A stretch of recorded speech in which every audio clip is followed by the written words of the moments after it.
For most people today, sleep begins with a quiet assumption that the night will hold, that the body can let go without consequence. But for most of human history, that assumption did not exist. The ground offered no certainty, the dark carried movement, and every sound had to be interpreted before the body could rest. Sleep was not a retreat from the world, but a careful balance within it, where awareness never fully disappeared. What we now call safety may be a very recent condition, layered over something much older and less certain. If the human body was shaped in a world where rest was never fully secure, then what does it mean to fall asleep now, in a place we call safe, and why 90% of human history had no safe place to sleep? Long before walls, before doors, before any clear separation between inside and outside, sleep began in a world that did not recognize the idea of shelter. The earliest humans did not enter a protected space at night, because such spaces did not yet exist in any stable form. Instead, they remained within the same environment where they had moved, searched, and listened during the day. The difference between day and night was not a shift into safety, but a shift in visibility, temperature, and sound. As light faded, the landscape did not become less active. It simply became harder to interpret. Shapes dissolved into darkness, and the distance between the body and what surrounded it became uncertain. In this setting, lying down did not remove a person from the world. It placed them in a more vulnerable position within it. The ground itself was not designed for rest. It carried the cold accumulated after sunset, the moisture from air and soil, and the small, often unseen forms of life that moved through it. There was no consistent surface, no expectation of evenness or comfort. A place that felt acceptable one night could feel entirely different the next, depending on weather, season, or subtle shifts in the landscape. Early humans did not choose a perfect place to sleep. They chose a place that was, for the moment, slightly less exposed than others. This difference is small but important. It suggests that sleep was not built on security, but on relative reduction of risk. The body, in such conditions, could not behave as it does in modern environments. It could not fully release muscle tension, because sudden movement might be required. It could not fully ignore sound, because sound carried meaning that might signal danger or opportunity. Even breathing patterns, which today often deepen and slow in safe environments, may have remained more variable when the surrounding world was unpredictable. Evidence from modern human physiology still reflects this pattern. The brain does not fully shut down during sleep. Certain regions remain sensitive to external stimuli, especially unfamiliar ones. This is sometimes described as a form of partial vigilance, where the sleeping body continues to monitor the environment at a low level. While this can be observed in controlled conditions today, its deeper origins likely connect to a much older reality, where complete disconnection from the environment carried risk. Archaeological findings offer limited but meaningful clues. There is little consistent evidence of constructed sleeping spaces in the earliest periods of human existence. Instead, what appears are traces of repeated occupation, areas where fire was used, where tools were shaped, where bones accumulated. These sites suggest temporary use rather than permanent residence. The absence of clear sleeping structures does not mean that people did not rest, but it indicates that rest occurred within multi-purpose spaces, not in areas designed solely for protection during sleep. This aligns with what is known about highly mobile groups, whose survival depended on movement rather than settlement. In such groups, carrying heavy materials to build enclosed shelters would have reduced mobility. Remaining flexible, able to move quickly in response to changes in resources or threats, was often more important than constructing a secure place to sleep. Over long periods of time, this pattern would shape both behavior and expectation. If each night required adaptation to a slightly different environment, the body would learn not to depend on consistency. Sleep would become something that could occur under varying conditions, but never fully detached from them. The idea of a fixed, reliable sleeping place would not form easily in such a context, because it did not match the lived experience of most nights. This does not mean that early humans lived in constant fear or that sleep was impossible. Rather, it suggests that sleep existed in a different form, one that balanced rest with ongoing awareness. When considered over the full span of human history, the period in which sleep occurs inside stable, enclosed, and predictable environments is relatively recent. For a much longer time, the human body learned to rest in places that offered no clear boundary between safety and exposure, no guarantee that the conditions of one night would repeat in the next. This early pattern sets the foundation for understanding why the concept of a truly safe place to sleep may not have been a consistent part of human experience for most of our past. The question then is not simply when shelter appeared, but how long the human body existed without it, and what traces of that absence might still remain in the way we sleep today. To sleep without shelter was not only to face the dark, but to lie directly on a world that never became neutral. The ground may seem passive in modern memory, almost invisible beneath the idea of rest. Yet for early humans it was one of the first conditions the body had to negotiate each night. It held the day's heat for a while, then released it. It absorbed rain, gathered insects, shifted under pressure, and reflected the shape of whatever terrain surrounded it. A slope changed how the spine settled. Damp soil changed how quickly warmth left the skin. Stones beneath leaves could remain unnoticed until the body tried to become still. In a world without built floors, bedding, or reliable insulation, the surface itself was part of the problem of sleep. Rest did not begin after danger ended. It began while the body was still in contact with cold, irregular living ground. That contact mattered, because human bodies are not especially well protected against it. Compared with many other mammals, humans have relatively exposed skin, limited natural insulation, and a strong dependence on narrow temperature ranges for comfortable sleep. Even when people are awake, the body spends energy maintaining internal stability against changes in the environment. At night, this task does not disappear. In cooler conditions, blood flow shifts, muscles tense subtly, and the body works to preserve core temperature. On bare earth or hard surfaces, heat can leave the body more easily through direct contact, especially when movement decreases. This does not mean early humans were helpless in cold environments, but it does mean that the simple act of lying down came with physiological costs. Sleep was never just about closing the eyes. It required the body to manage pressure, temperature, posture, and exposure all at once. This helps explain why the search for a sleeping place would have involved more than choosing a hidden location. A site also had to be dry enough, level enough, and stable enough for the body to remain there through the night. Even slight advantages would matter. A layer of plant material, a patch of sand above wetter ground, a raised surface inside a shallow rock overhang, or a place protected from wind could reduce strain without creating anything like full safety. These were not permanent solutions. They were adjustments, small negotiations with the landscape. The archaeological record does occasionally preserve hints of such efforts. Some later sites show evidence of repeated hearth use, plant remains, or patterned occupation areas that suggest people were modifying spaces to make them more livable. But these traces appear unevenly, and they do not erase the larger fact that for much of human history, sleeping surfaces remained temporary and imperfect. The body did not enter a finished environment at night. It entered a compromise. That compromise also shaped how long rest could remain stable. On a modern bed, discomfort can slowly disappear as muscles release into softness. On hard or uneven ground, discomfort often changes rather than vanishes. Pressure builds in one place, then another. Limbs must be repositioned. The spine searches for balance. A sleeping body in such conditions may remain more likely to shift, partially wake, or respond to minor sensations. This does not require dramatic fear. It follows from mechanics alone. When the surface beneath the body cannot support stillness for long, sleep itself becomes more fragmented. Over many generations, that pattern would not need to produce perfect adaptation to leave a mark. It would be enough that human sleep developed in conditions where rest was regularly interrupted by the physical reality of where the body lay. This is one reason the idea of a safe place to sleep cannot be reduced to predators or night sounds alone. Safety also depended on whether the ground could be tolerated long enough for sleep to deepen. If the surface was cold, wet, sloped, infested, or painful, then even a hidden place remained only partially protective. The absence of shelter was therefore not just the absence of walls. It was the absence of separation from the material world itself.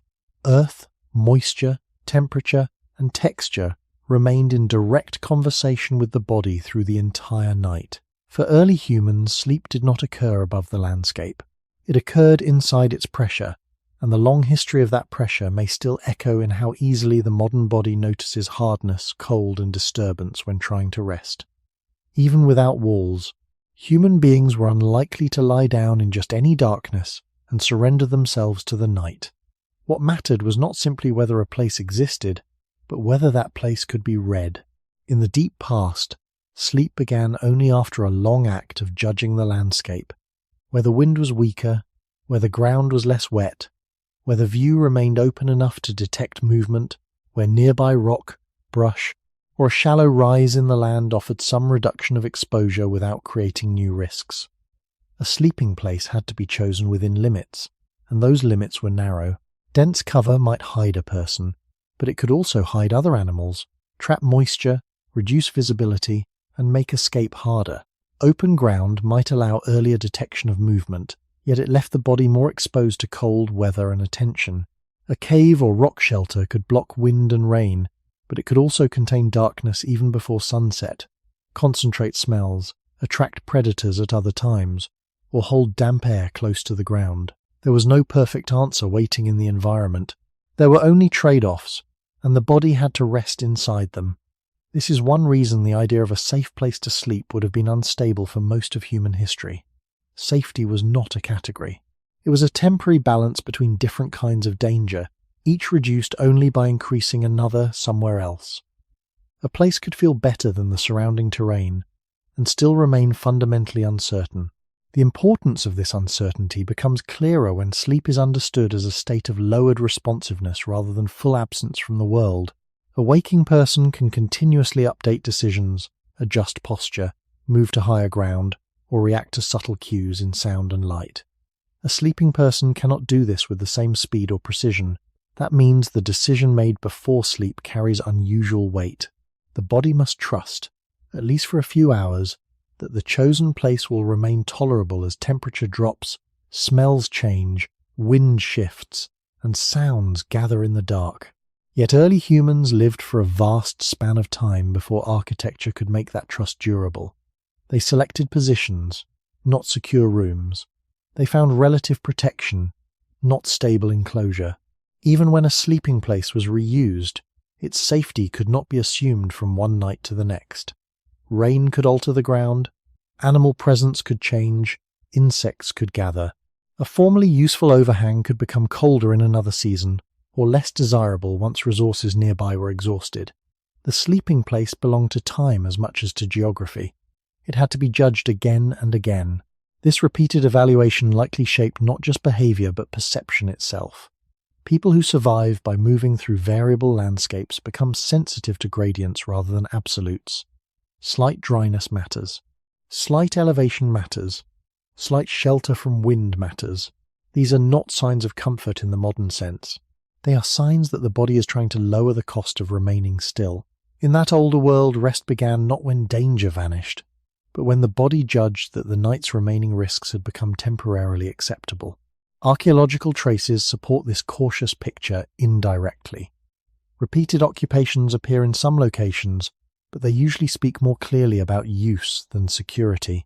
Hearths, tools, food remains, and traces of temporary activity suggest that certain places were returned to, yet return itself does not prove safety in the modern sense.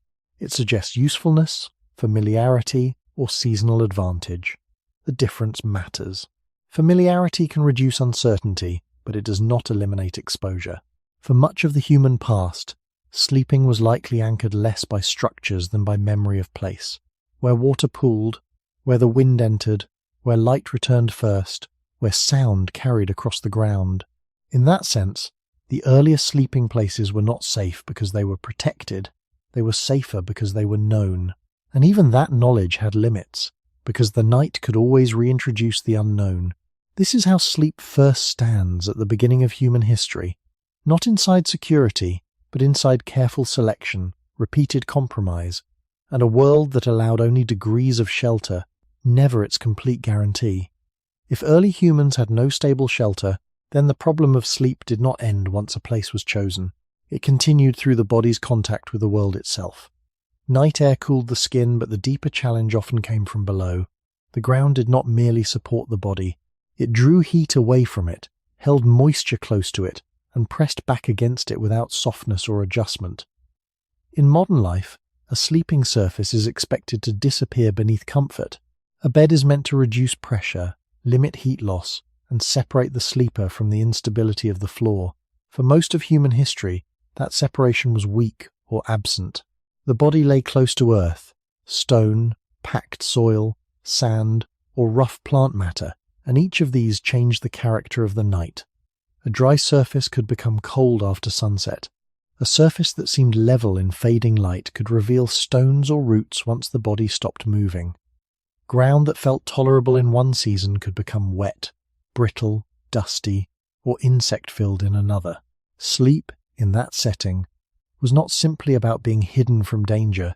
It was about whether the body could remain in place without being slowly disturbed by cold, dampness, pressure, itching, or pain.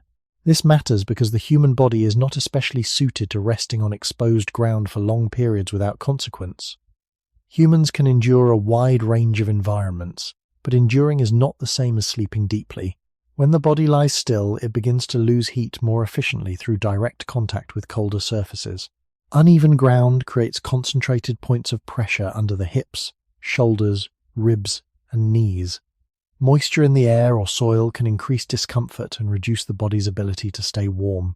None of this needs to become extreme to interfere with sleep. Small disruptions, repeated across hours, are enough to keep rest shallow or fragmented. The body may shift often, tense slightly, or wake just enough to reposition itself.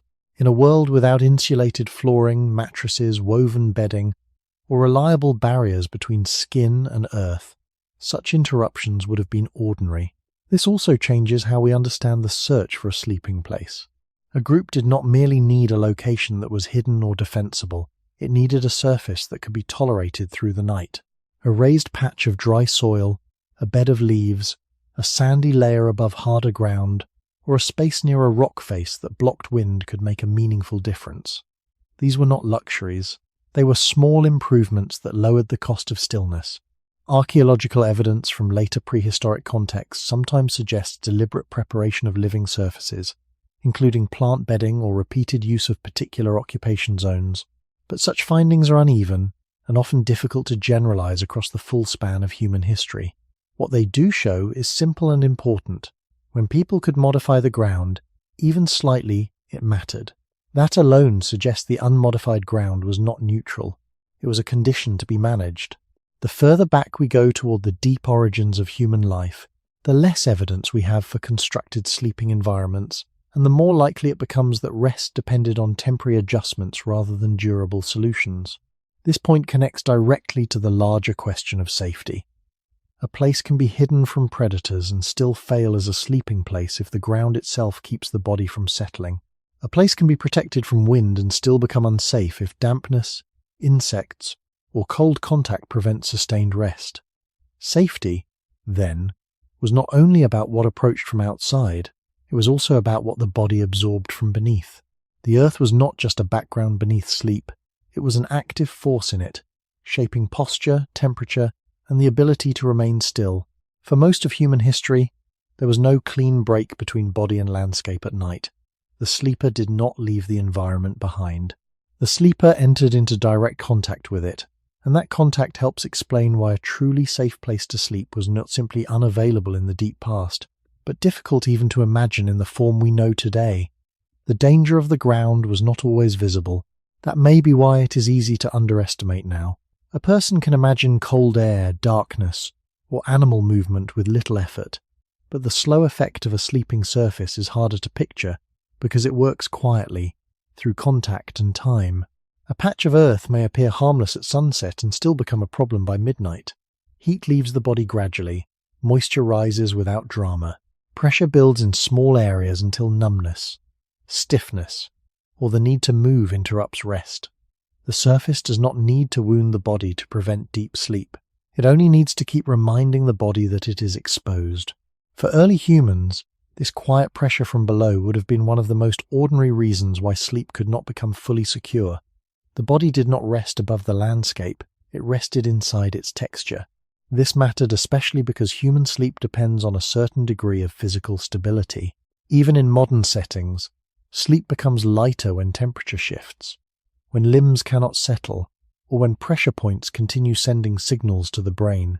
A person may not fully wake, yet the body continues adjusting. Muscles contract slightly, posture changes, breathing patterns alter, and brief returns toward wakefulness can happen without memory. In environments with better surfaces, these interruptions can be reduced. In environments with bare earth, stone, packed dirt, or rough plant cover, they become harder to avoid. That does not mean prehistoric sleep was always poor or impossible. It means that the body had fewer protections against the constant small disturbances that keep rest from deepening. The difference is important. The problem was not only fear, it was friction between the needs of sleep and the qualities of the ground. This also helps explain why early efforts to improve sleeping conditions would have mattered even when they were simple. A layer of leaves, branches, grasses, or animal skins could reduce direct contact with cold and uneven surfaces. A slightly raised patch of earth could lower exposure to moisture. A dry area near a hearth could preserve warmth longer into the night. These are modest changes, but in a body trying to remain still for hours, modest changes are meaningful. Archaeological evidence from some later prehistoric sites suggests that people sometimes arrange plant materials or repeatedly use particular surfaces in ways that imply an awareness of bodily comfort and protection. Such evidence should be handled carefully, because it does not allow sweeping claims about all early humans across all times and places. But it does support a reasonable conclusion. When people had the opportunity to improve the surface beneath them, they often did. That suggests the untreated ground was not acceptable by default. It was something to negotiate with. The deeper story is not about comfort in the modern sense. It is about the threshold at which the body can stop resisting its surroundings. For sleep to deepen, the body must judge, even without conscious thought, that the conditions around it are stable enough to allow reduced vigilance. When the surface remains cold, wet, uneven, or alive with small irritations, that judgment becomes harder. The body stays partly involved with the world. It continues to monitor, to shift, to protect circulation, to preserve warmth. Over the vast span before permanent housing, insulated floors, and consistent bedding, this would have been a recurring condition of human rest. The body that evolved through those nights was not learning sleep in abstraction. It was learning sleep under physical constraint. This is one reason the title's claim carries more weight than it first seems. A safe place to sleep is not simply a place where large threats are absent. It is also a place where the body is buffered from the slow, steady pressures that make stillness difficult. For most of human history, that buffer was thin, improvised, or missing. The earth remained close, active, and unavoidable, and the body had to carry the burden of that contact through the night. What makes the ground so important in the history of human sleep is that it changed the meaning of night without ever needing to announce itself.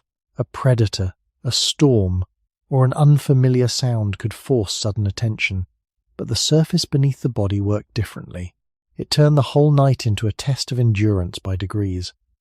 A place could seem quiet, hidden, and still unsuitable for real rest because the body could not remain settled upon it.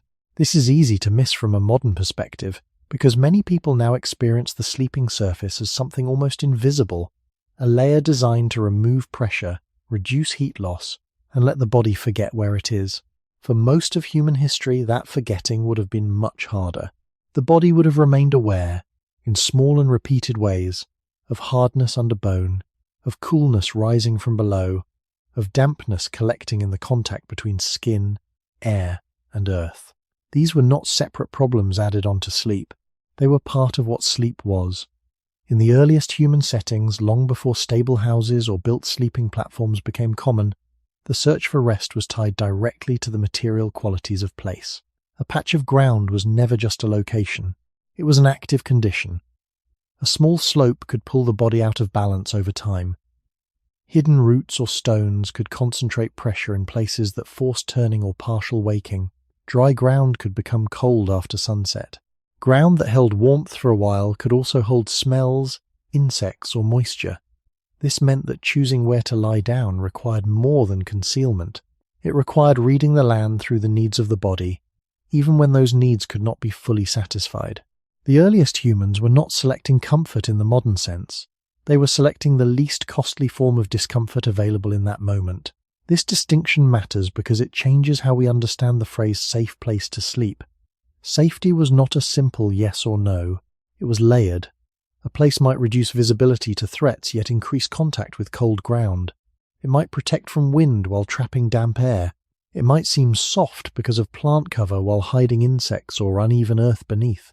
In that older world, the body could not separate safety from surface. To sleep on the ground was to remain in negotiation with temperature, texture, and pressure for the entire night.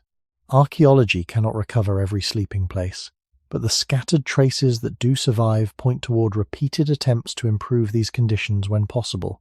Later, prehistoric sites sometimes preserve evidence of prepared surfaces, plant bedding, hearth-centered occupation, or repeated use of particular areas that appear more suitable for resting. These traces should not be stretched too far, yet they reveal something essential. When people could create even a thin layer between body and earth, they often did. That suggests the untreated ground imposed real costs. It was not a passive backdrop waiting to be ignored. It shaped the night from below. For a species whose deep origins lie in movement across open and changing landscapes, this matters greatly. Human sleep did not first develop in rooms protected from the world.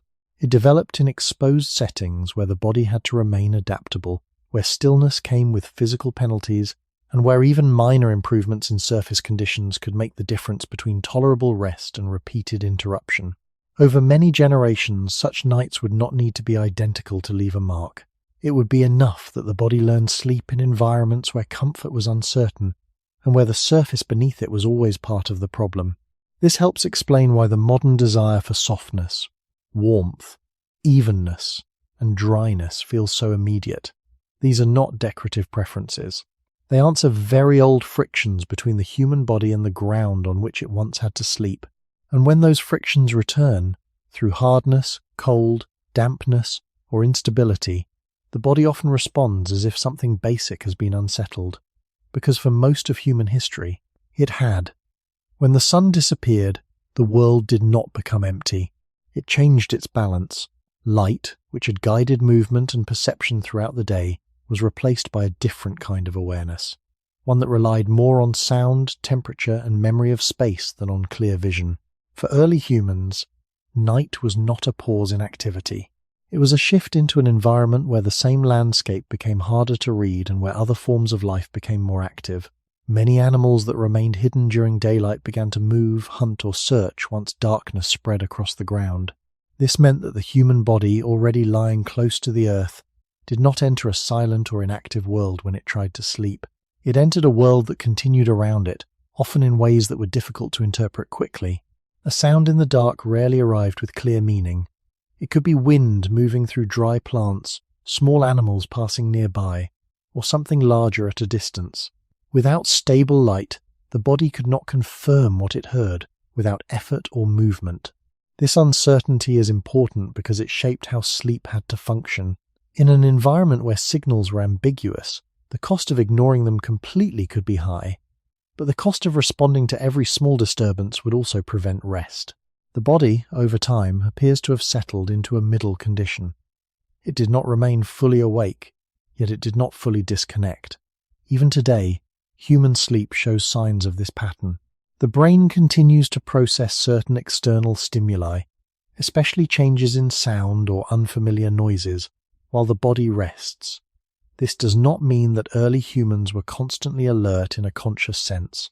It suggests that sleep developed with a built-in sensitivity to the environment, a form of low-level monitoring that allowed rest without complete withdrawal. In the deep past, this would have been necessary because night did not remove risk. It rearranged it. Temperature dropped after sunset, sometimes gradually, sometimes quickly depending on location and season. Wind patterns could shift. Moisture could rise from the ground or settle from the air. These changes were not always dramatic, but they were continuous, and the body lying still would feel them more than a body in motion. Cold air alone can be tolerated while moving, but when the body rests, heat loss becomes more significant. Combined with contact from the ground, this could lead to increasing discomfort over the course of the night. At the same time, the absence of light altered spatial awareness. Distances felt less certain, the edges of familiar places became less defined. A location that seemed open and visible during the day could feel enclosed or unpredictable in darkness. This shift did not require imagination or fear. It followed from the limits of human perception. Without clear visual information, the brain must rely more heavily on incomplete cues. For someone trying to sleep, this creates a subtle tension. The body must lower its responsiveness enough to rest, yet it remains aware that its understanding of the surrounding space is reduced. Over many generations, this repeated condition would have shaped not only how humans slept, but how they experienced the night itself. Night was not simply darker day. It was a different environment with its own rules, one in which vision weakened, sound carried differently, and temperature placed new demands on the body. In such a setting, the idea of a fully safe place to sleep becomes difficult to sustain. Even if a location reduced some risks, it could not control all the changing factors that defined the night. The environment continued to move, to cool, to produce sound, and to conceal information. Sleep, therefore, had to exist within that movement, not outside it. This is why the absence of a safe place to sleep cannot be understood only through the presence of visible threats. It must also include the conditions that made the night itself unstable from the perspective of a resting body. For most of human history, people did not leave the world behind when they lay down. They remained within a shifting field of sound, temperature, and limited perception, where rest depended on the ability to tolerate uncertainty rather than eliminate it. Night did more than hide the landscape. It changed which signals mattered most. During the day, the human body can lean heavily on vision. Distance, movement, shelter, and the shape of the ground can all be judged with relative confidence when light is available. At night, that confidence fades. The same place becomes harder to measure, and the body must depend more on hearing, touch, smell, and memory of where it last stood before darkness settled in. For early humans, this shift would have changed the entire experience of trying to rest. Sleep did not arrive in a world that had become quiet and understandable. It arrived in a world where important information had become incomplete. That alone made the night a difficult environment for deep rest. A sound heard in darkness is not only a sound, it is a question. It may come from leaves moving under wind, from small animals crossing the ground, from insects gathering near warmth, or from larger bodies moving at a distance. In daylight, many of these signals can be checked quickly with the eyes. At night, they linger longer in uncertainty. The body hears them before it can interpret them, and that delay matters. It means the sleeping mind is more likely to remain partly engaged with the environment, not because every sound signals danger, but because the cost of total indifference is too high when vision is weak. Modern sleep research still suggests that the brain remains responsive to certain changes in the environment during sleep, especially novel or irregular sounds. This does not prove exactly how early humans slept, but it fits a broader and widely accepted picture. Human sleep is not a complete shutdown. It preserves some connection to the outside world. In the deep past, this would have made sense in a night environment filled with uncertain signals. Temperature added another layer of instability. Once the sun went down, warmth stored in the ground or air began to fade. The speed of that change depended on region, season, cloud cover, wind, and the material qualities of the landscape itself. A body that had managed the day by moving now had to remain still while conditions cooled around it. Stillness changes everything. When the body stops moving, it produces less protective heat through muscular activity, and the air around the skin becomes more important. Wind that felt manageable at dusk may feel sharper after hours of lying still. A small drop in temperature may become enough to disturb rest, when it combines with exposed skin and contact with the ground. In that sense, the night was active even when nothing dramatic happened. It kept changing the body's relationship to the environment hour by hour. Smell also carried more weight in darkness. Without clear vision, scents from damp earth, plant cover, animals, smoke or decay could contribute to the body's reading of place. Smell is not usually discussed first when people imagine sleep, yet in an exposed environment it becomes part of the sensory field that the body continues to register. Even half asleep, a place that smells unfamiliar, stale, damp, or strongly marked by other animals may not feel stable, even if no immediate threat is visible. This too belongs to the logic of night.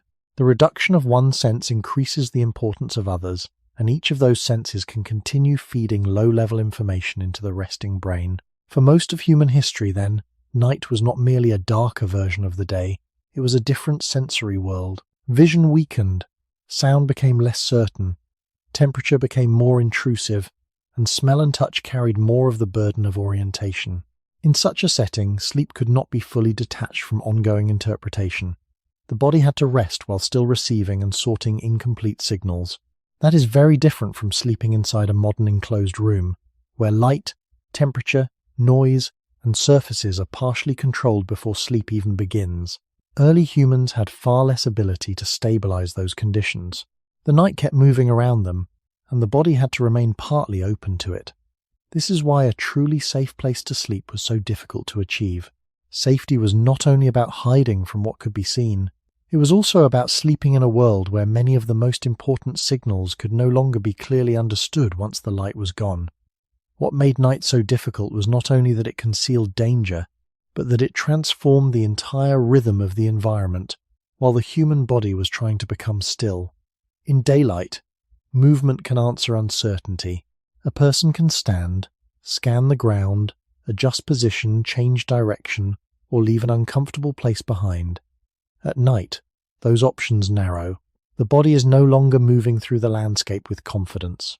It is lying within it, with reduced vision, rising cold, and a sensory field full of incomplete signals.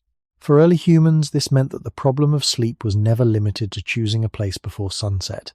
It continued after darkness arrived, because the night itself kept altering what that place meant. A surface that felt acceptable at dusk could become colder by midnight. A space that seemed open enough to monitor could become harder to read as shadows deepened. Sounds that were easy to ignore while active and awake became more intrusive once the body had lowered itself towards sleep. The night was not a passive backdrop, it was an active process that kept changing the terms of rest. This matters because human sleep depends on a temporary reduction of responsiveness, and that reduction is easier when the environment becomes more stable, not less. In modern life, many people create this stability almost without thinking. They close a door, dim the light, soften the surface beneath the body, reduce noise, control temperature, and separate themselves from the unpredictability outside. For most of human history, those layers of control did not exist. Darkness did not arrive at the edge of a protected room. It arrived directly around the body. The senses had to keep working inside it. Hearing remained especially important because sound travels into sleep more easily than sight. A person can stop looking, but cannot fully stop hearing. The sleeping brain still reacts to changes in rhythm, volume, and unfamiliar patterns, even when those reactions do not reach full waking consciousness. In an exposed environment, where sounds carried uncertain meaning, this sensitivity would have had clear value. It allowed the body to rest without fully abandoning contact with the world. But that same sensitivity also limited how complete rest could become. Every unusual sound, every sudden shift in wind, every nearby movement in leaves or brush had the potential to pull the body upward toward alertness. The result was not necessarily panic. More often, it was a more fragile form of sleep, one that rested while remaining partly available to interruption. Temperature deepened this fragility. After sunset, the body lost not only light but also the warming effect of daily activity and solar heat. Air cooled, ground cooled, moisture sometimes increased. A resting body feels these changes more than a moving one, because stillness reduces heat generation and increases the significance of contact with the environment. In this way, the night continued to work on the body hour by hour. Even without predators, storms, or dramatic disturbance, the conditions of darkness kept pressing against the body's attempt to remain settled. Sleep had to occur within that pressure, not after it ended. This is why the history of human rest cannot be told as a simple story of finding better places. Place mattered, but so did time. The same location could become less tolerable as the night advanced, because the environment kept changing after sleep began.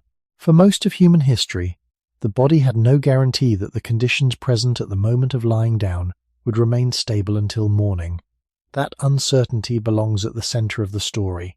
A safe place to sleep is not merely a good location, It is a location whose conditions remain sufficiently stable that the body can gradually release vigilance. In the deep human past, that kind of stability was rare. Night changed too much, perception weakened too far, and the body remained too exposed to sound, cold, and shifting signals. Sleep, then, was never simply an escape from the world. It was a temporary surrender made inside a world that kept moving, and the human body learned to rest there only by never letting go completely.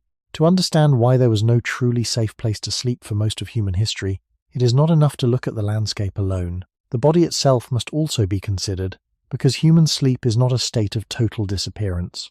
Even in secure modern settings, the brain does not simply switch off and remain absent until morning. It cycles through different depths of sleep, shifts between responsiveness and deeper disengagement, and continues to process certain changes in the environment. This pattern is not a flaw. It is part of what human sleep is.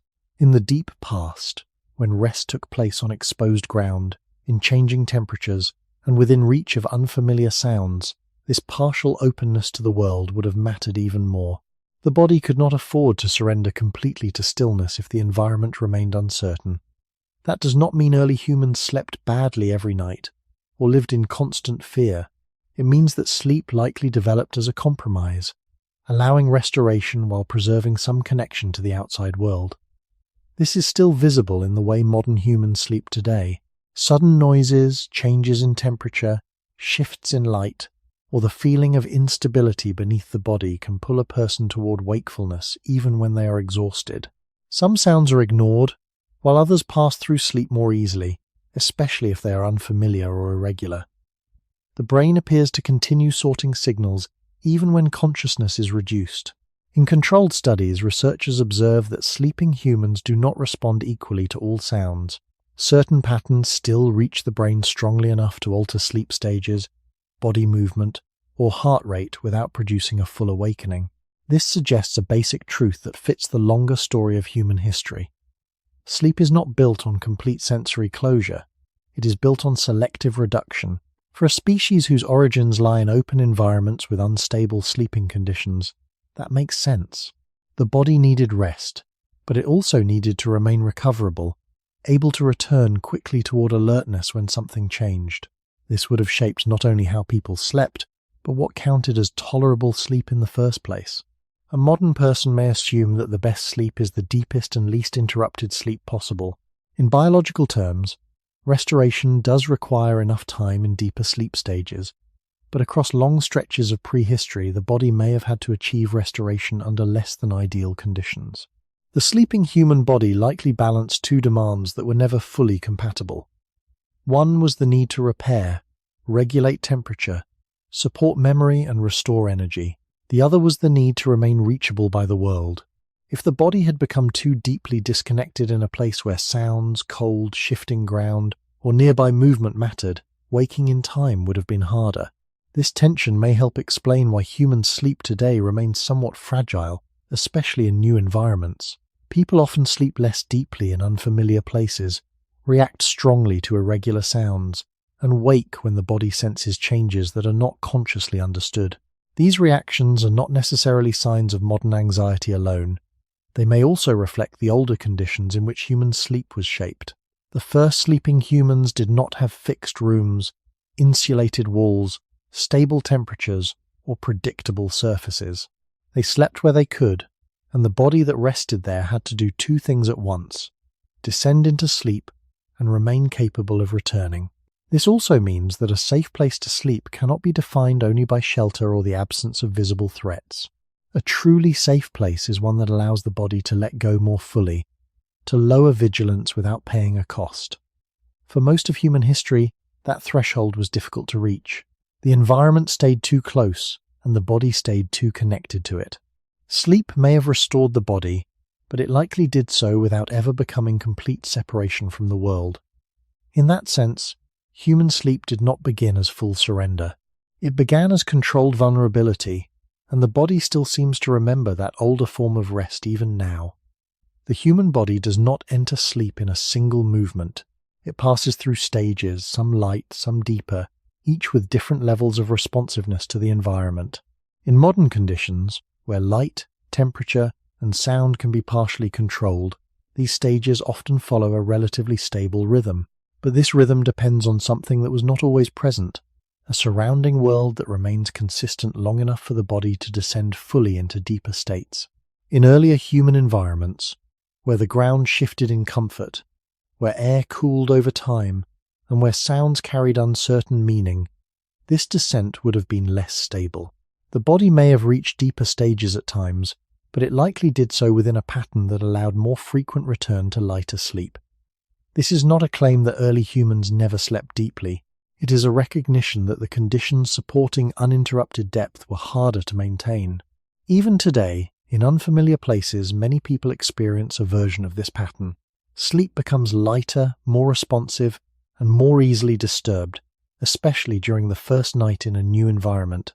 Some research suggests that one hemisphere of the brain can remain slightly more alert in such situations, a phenomenon often discussed as a protective response to unfamiliar surroundings. While this does not recreate the full conditions of the deep past, it offers a glimpse into how the human body manages rest when certainty is reduced. The body does not refuse sleep. It adjusts the depth of sleep in response to how stable the environment appears to be. This adjustment becomes more understandable when considered over long stretches of human history. If most nights involved some level of exposure to sound, cold, uneven surfaces, and incomplete information, then a flexible sleep system would have been more useful than one that demanded perfect stillness and security before allowing rest. A rigid system that required silence, warmth, and stability might have struggled to function at all in such environments. A more adaptable system, capable of shifting between deeper and lighter states, would allow rest to occur even when conditions were not ideal. That flexibility, however, comes with a trade-off. When sleep remains partly open to the environment, it is more vulnerable to interruption. Small changes that would be ignored in a fully controlled setting can become enough to alter sleep stages or trigger brief awakenings. These interruptions may not always be remembered, but they shape the overall quality of rest. The body restores itself, but it does so in fragments, adjusting continuously to the signals it receives.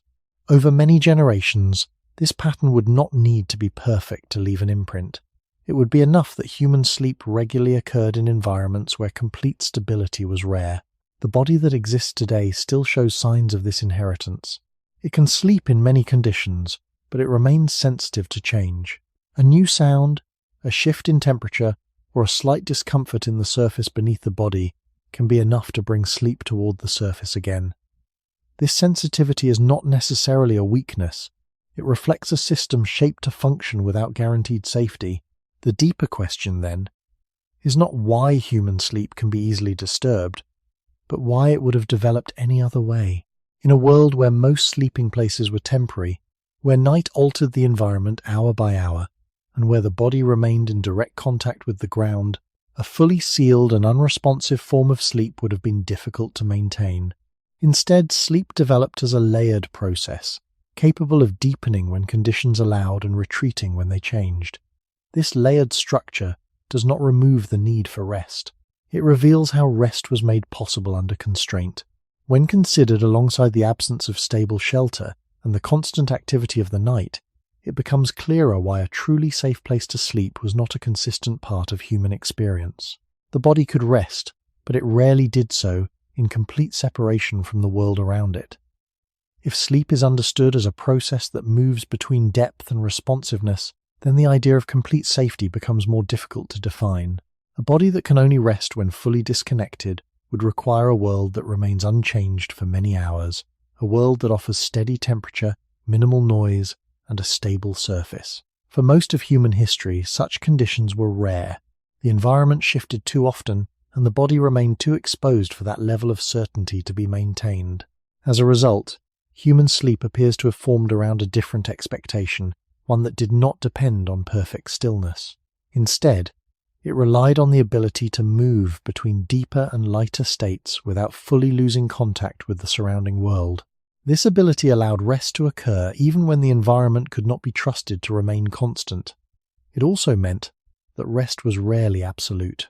The body might sink into deeper sleep for a time, then return toward lighter stages as conditions changed, then descend again when the environment became more tolerable. Over the course of a night, this movement would create a pattern of partial restoration shaped by external conditions rather than controlled by them. In modern environments, this pattern can still be observed when stability is reduced. A person sleeping in an unfamiliar place may drift between sleep and near waking more often, reacting to sounds that would normally be ignored or shifting position more frequently when the surface does not fully support the body. These reactions are not random. They follow from the structure of sleep itself. The brain continues to receive and evaluate information, and when that information suggests change or uncertainty, it adjusts the depth of sleep accordingly. This process does not require conscious thought. It operates quietly, beneath awareness, as part of the body's ongoing effort to balance restoration with readiness. In the deep human past, this balance would have been central to survival, not because every night contained immediate danger, but because the possibility of change was always present. The body could not assume that the environment would remain as it was at the moment of lying down. Temperature might fall further than expected. Sounds might gather closer. The ground might become less tolerable as hours passed. Even without dramatic events, these small shifts could accumulate, making it harder for the body to remain in a single deep state for long. Sleep, therefore, had to remain adjustable. It had to allow entry into deeper rest while preserving the ability to respond. This adjustment is not a perfect solution. It allows rest, but it also limits how complete that rest can become. When the body remains partly open to the environment, it cannot fully ignore it. Each signal carries the possibility of interruption, and over time, these interruptions shape the experience of sleep itself. This helps explain why the concept of a safe place to sleep involves more than the absence of visible threats. It requires conditions that remain stable enough for the body to trust them over time. For most of human history, that trust could not be fully established. The environment changed too much, and the body remained too directly involved with those changes. As a result, sleep developed not as full withdrawal, but as controlled exposure, a state in which the body rests while continuing to receive and respond to the world at a reduced level. When this pattern is viewed across long stretches of time, it suggests that human sleep did not evolve in environments that allowed complete detachment. It evolved in environments that required flexibility, where rest was possible only through constant adjustment. This is why the modern experience of seeking perfect quiet, stable temperature, and physical comfort can feel so necessary. These conditions allow the body to move more easily into deeper states of sleep, reducing the need for frequent adjustment. But they also highlight how different the past must have been, when such stability could not be assumed. In that older world, a truly safe place to sleep was not simply rare, it was difficult to maintain long enough for the body to fully let go. At some point in human history, a new element began to change the shape of the night. Fire did not remove the darkness, but it altered how the body existed within it.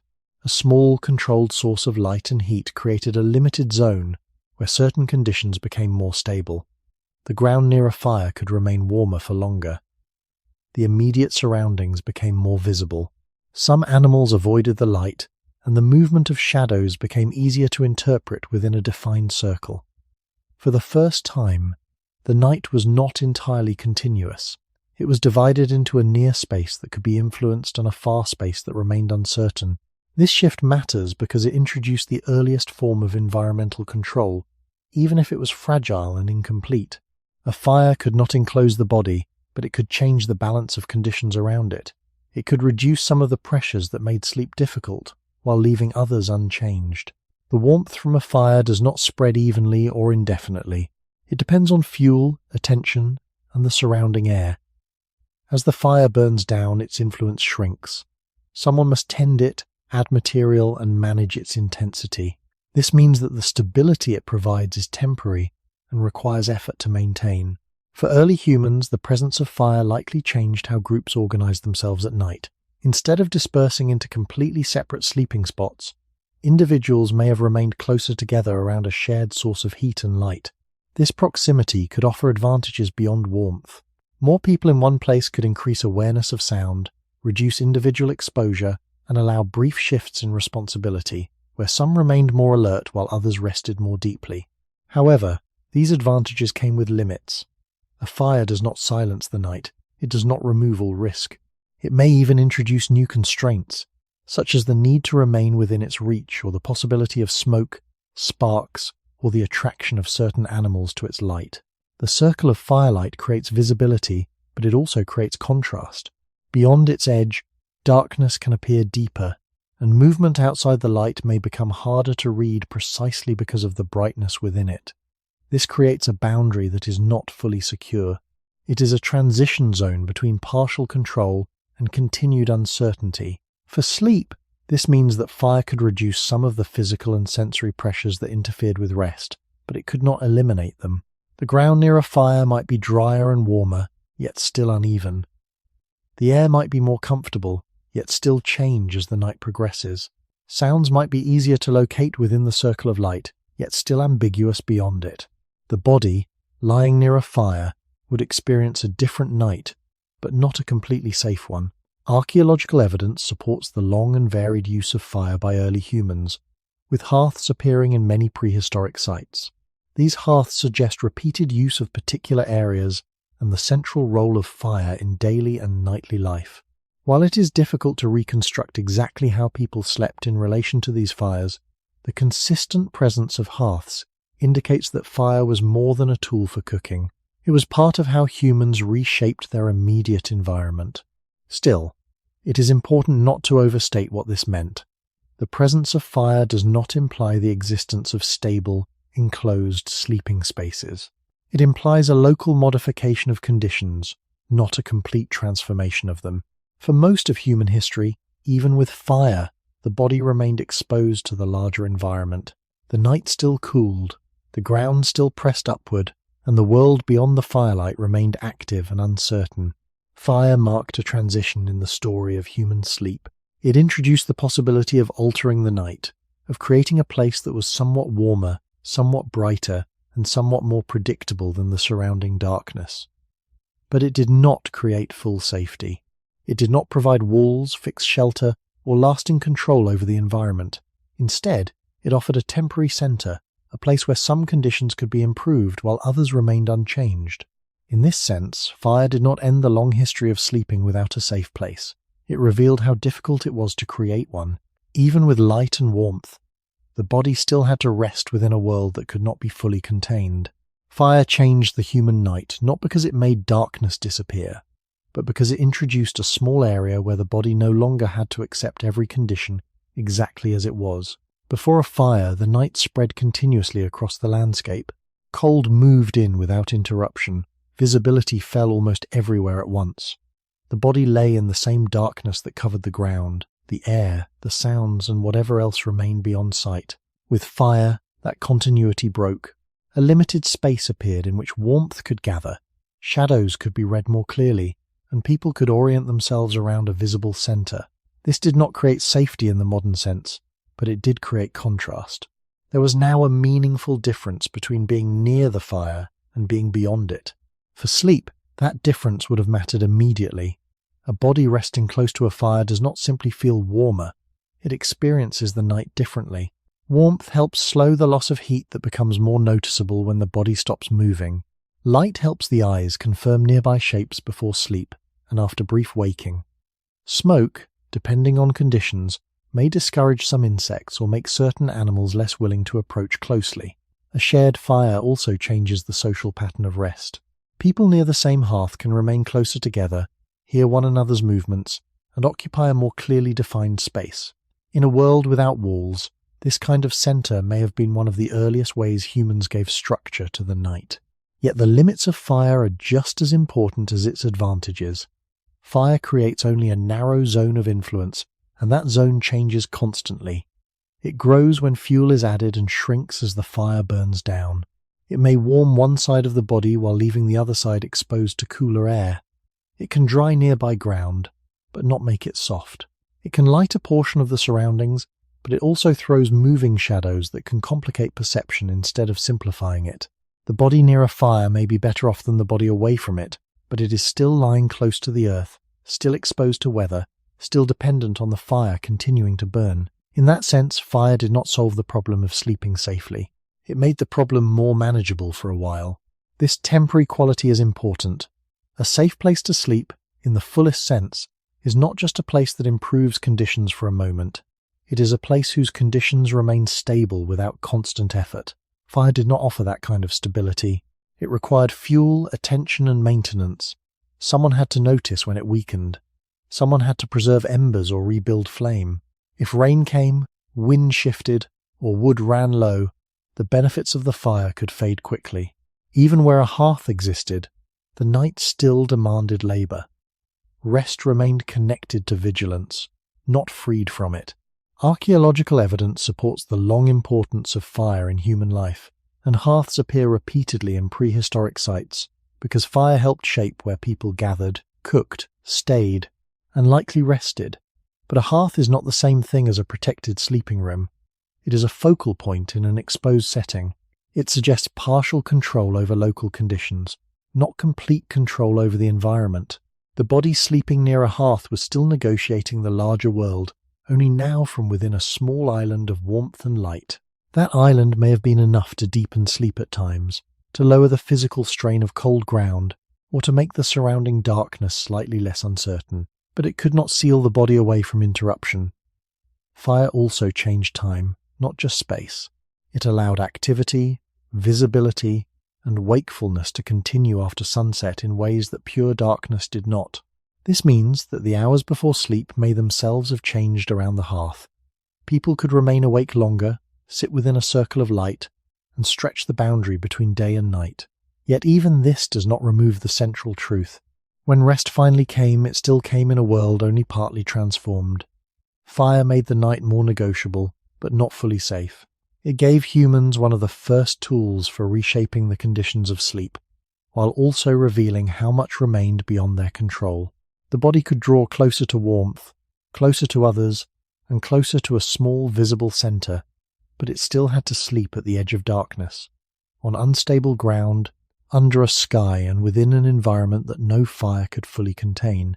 What fire revealed most clearly was not that humans had finally mastered the night, but how limited that mastery still was.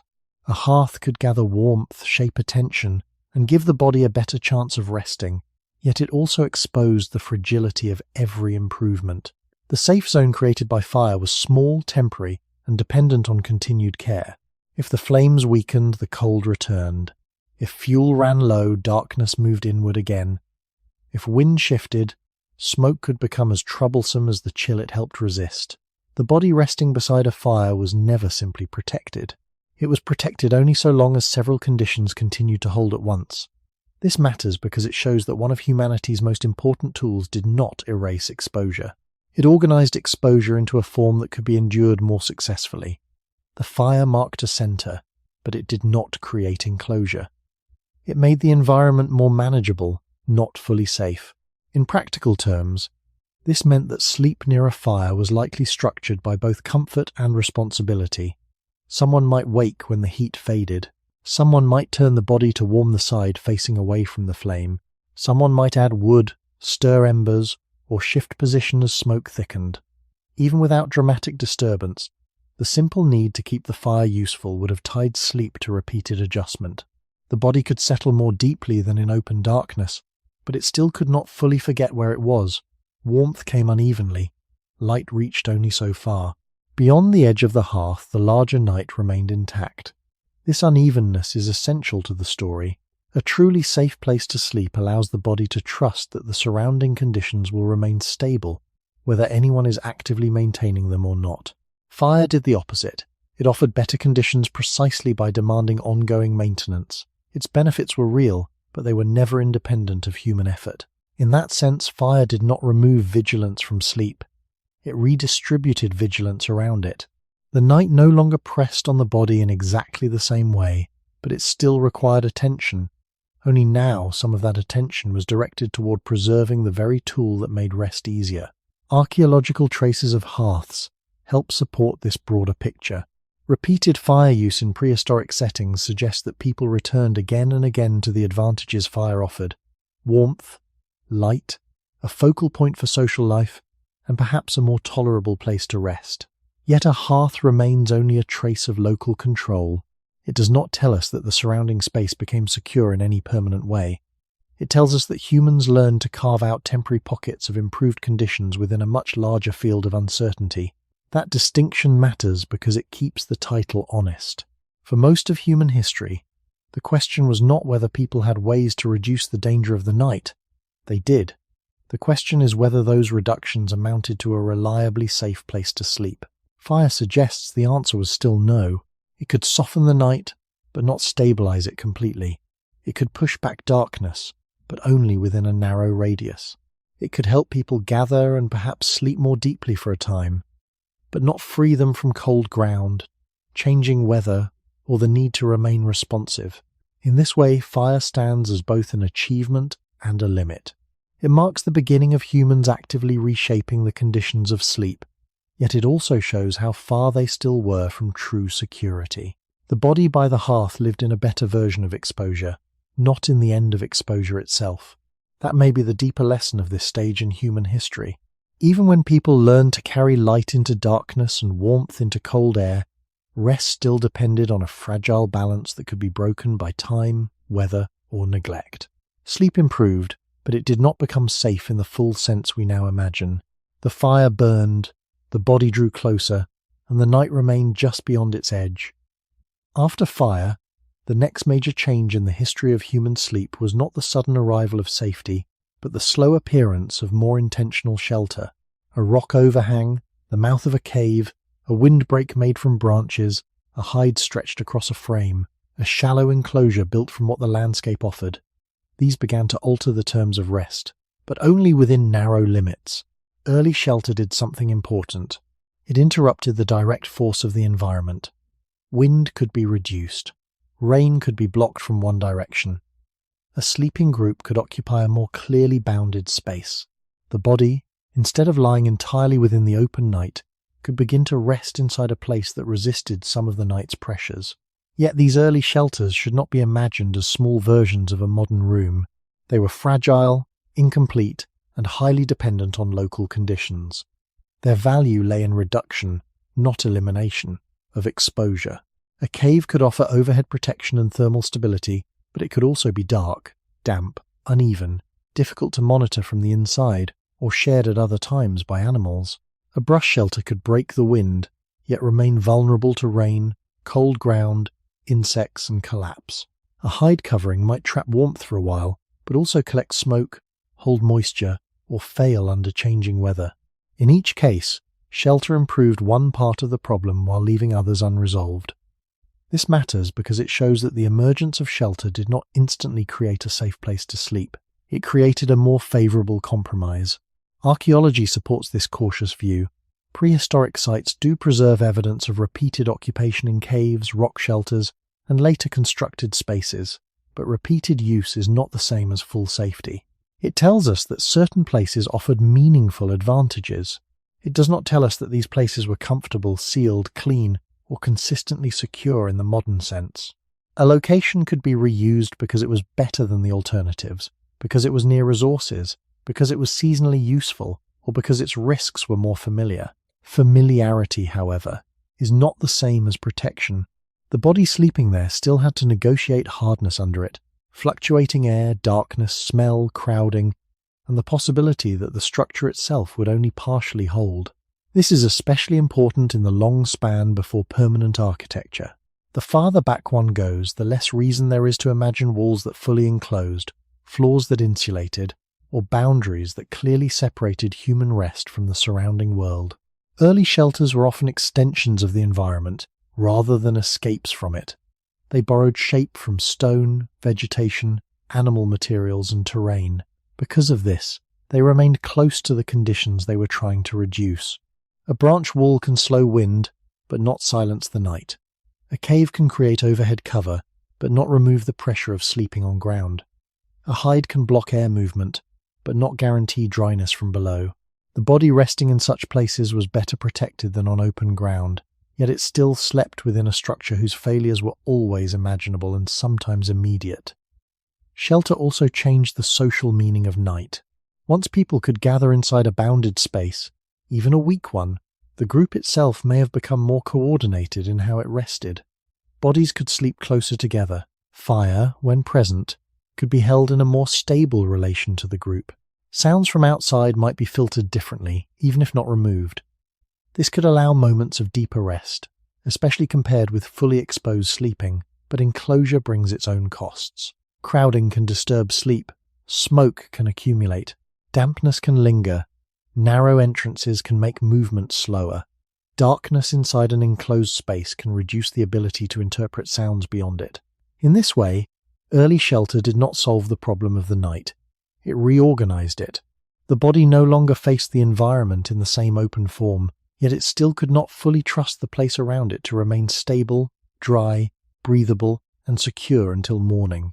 This is why the history of shelter should be told carefully. It marks progress, but not arrival. It shows humans learning to interrupt exposure with walls, coverings, and selected spaces, while still living far from the kind of protected sleeping environment most people now take for granted. For much of human history, shelter did not mean safety in any complete sense. It meant a narrower struggle, one in which the environment had been partially held back but not truly left outside. Even when shelter became more intentional, it did not become independent from the landscape. That is the deeper limit that shaped human sleep for most of history. Early structures were not built against nature in the modern sense. They were assembled from it, leaned into it, or borrowed from it. A rock wall became one side of protection. Branches became a barrier. Animal hides became coverings. Packed earth became a floor because there was often nothing else available. This meant that shelter did not fully separate the sleeper from the outside world. It only rearranged how the outside world entered. Wind might no longer strike the body directly, yet cold could still move through gaps. Rain might be blocked from above, yet dampness could rise from below. Darkness might be gathered outside a narrow entrance, yet sounds could still pass through walls made of brush, hide, or stone. In this sense, early shelter was not a sealed environment. It was a filtered one. For the sleeping body, that difference mattered. A filtered environment can lower strain, but it rarely allows complete release. One of the clearest examples is the floor itself. In modern life, a room is usually imagined together with a raised bed, a padded surface, or at least a dry and level floor. In early shelters, the body often remained close to the ground. Even where a roof or wall improved conditions above the body, the earth beneath it still retained much of its old power. Hardness, unevenness, heat loss, insects, and moisture could still shape the entire night. A cave might protect from rain and wind, but the stone floor could remain cold and unforgiving. A brush shelter might create enclosure, but the sleeping surface underneath could still press into the hips, shoulders, and spine hour after hour. A hide spread across the ground could reduce some discomfort, yet only thinly. The result was that shelter often improved sleep from one direction, while the ground continued to disturb it from another. Archaeological traces suggest that people sometimes tried to reduce these costs when possible. In some later prehistoric contexts, there is evidence of repeated use of particular occupation zones, plant materials laid down, or spaces that seem more intentionally organized for living and resting. These traces should be treated carefully, because they do not show the same practice everywhere or at every time. But they do support an important point. When humans could add even a modest layer between body and ground, it mattered enough to do so. This suggests that shelter alone was not enough. The body needed protection not only from weather and exposure, but from the surface on which sleep had to happen. The same logic applies to air and smell inside shelter. A more enclosed place can preserve warmth, which helps the body rest. But enclosure can also trap moisture, reduce airflow, and concentrate smoke if fire is nearby. A cave can remain cool and stable, yet also damp. A hide enclosure can hold warmth, yet feel close, stale, or difficult to ventilate. A narrow protected space can make the body feel less exposed, but also less able to monitor what lies outside. That trade-off belongs to the story of shelter as much as its benefits do. The sleeping body was not simply choosing between open danger and protected comfort. It was choosing among different forms of imperfection.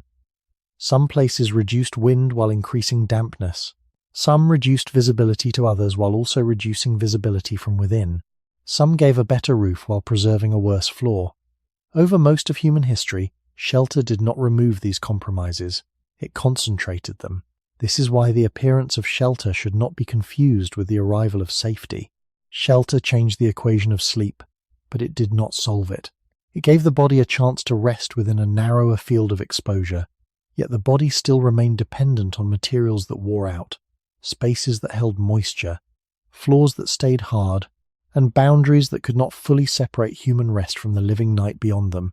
A place could be sheltered and still not feel secure enough for deep surrender. It could be better than the open ground and still remain fragile, cold, or unstable. For most of human history, that was likely the real meaning of shelter at night. Not the end of vulnerability, but a more organized version of it. What early shelter ultimately changed was not the fact of vulnerability, but its shape. Before walls of any kind, the body met the night in open contact. After shelter began to appear, that contact became more selective. Wind could be blocked from one side. Rain might strike the roof before it struck the skin. Fire could be held in closer relation to the sleeping group. The ground could sometimes be prepared, however imperfectly. These were real gains, and they matter because they show that human beings were slowly learning to intervene in the conditions of sleep.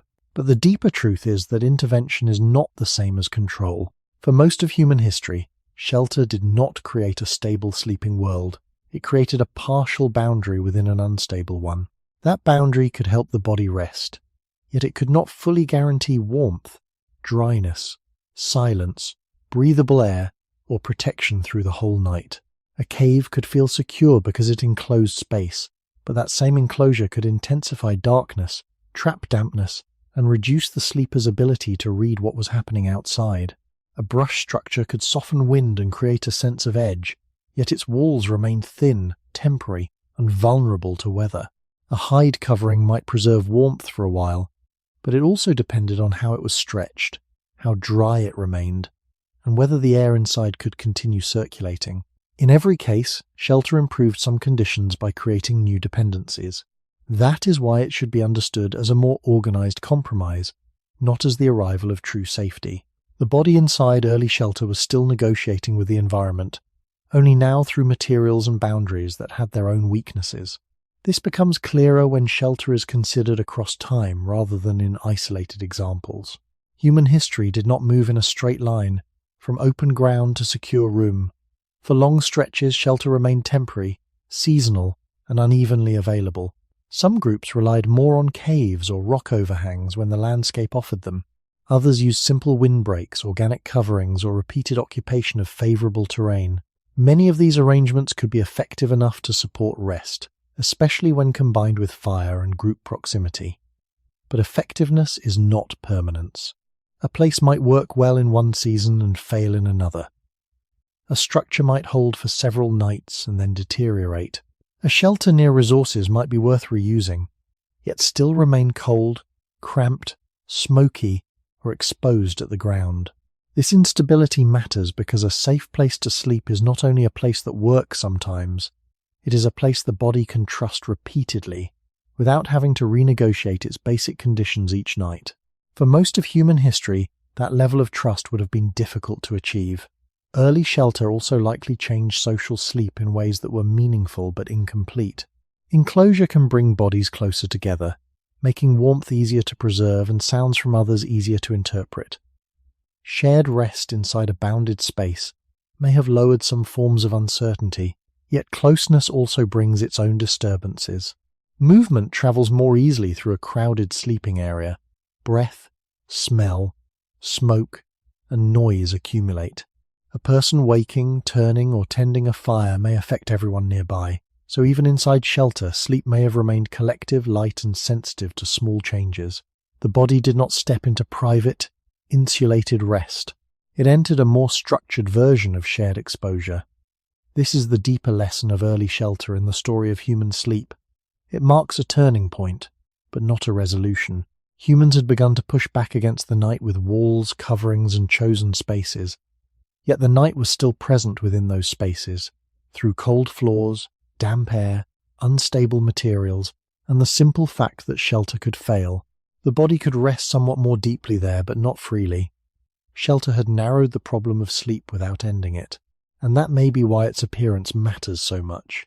It shows that the long history of human sleep is not a story of sudden safety, but of gradual reduction in vulnerability, one layer at a time, with each new layer still thin enough for the older world to be felt through it. For most of human history, humans did not enter the night as a species standing outside the food web. That is one of the coldest truths hidden inside the modern idea of sleep. Today, many people imagine the sleeping body as temporarily withdrawn from danger, protected by walls, distance, and systems built long before bedtime begins. But in the deeper human past, the body at rest remained part of a living landscape in which other animals were also active, hungry, territorial, or simply moving through the same darkness. This does not mean that every night brought direct attack, nor would it be accurate to picture prehistoric sleep as constant emergency. The more important point is quieter. Humans did not possess a fully secure position from which the night could be ignored. They shared it.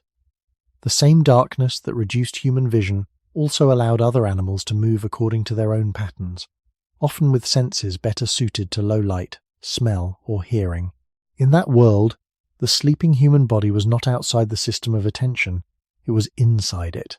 This matters because safety depends not only on shelter or surface, but on relative power within the environment.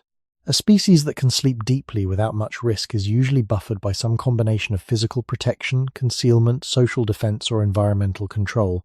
Early humans had some of these in limited form at different times and places, but rarely all at once.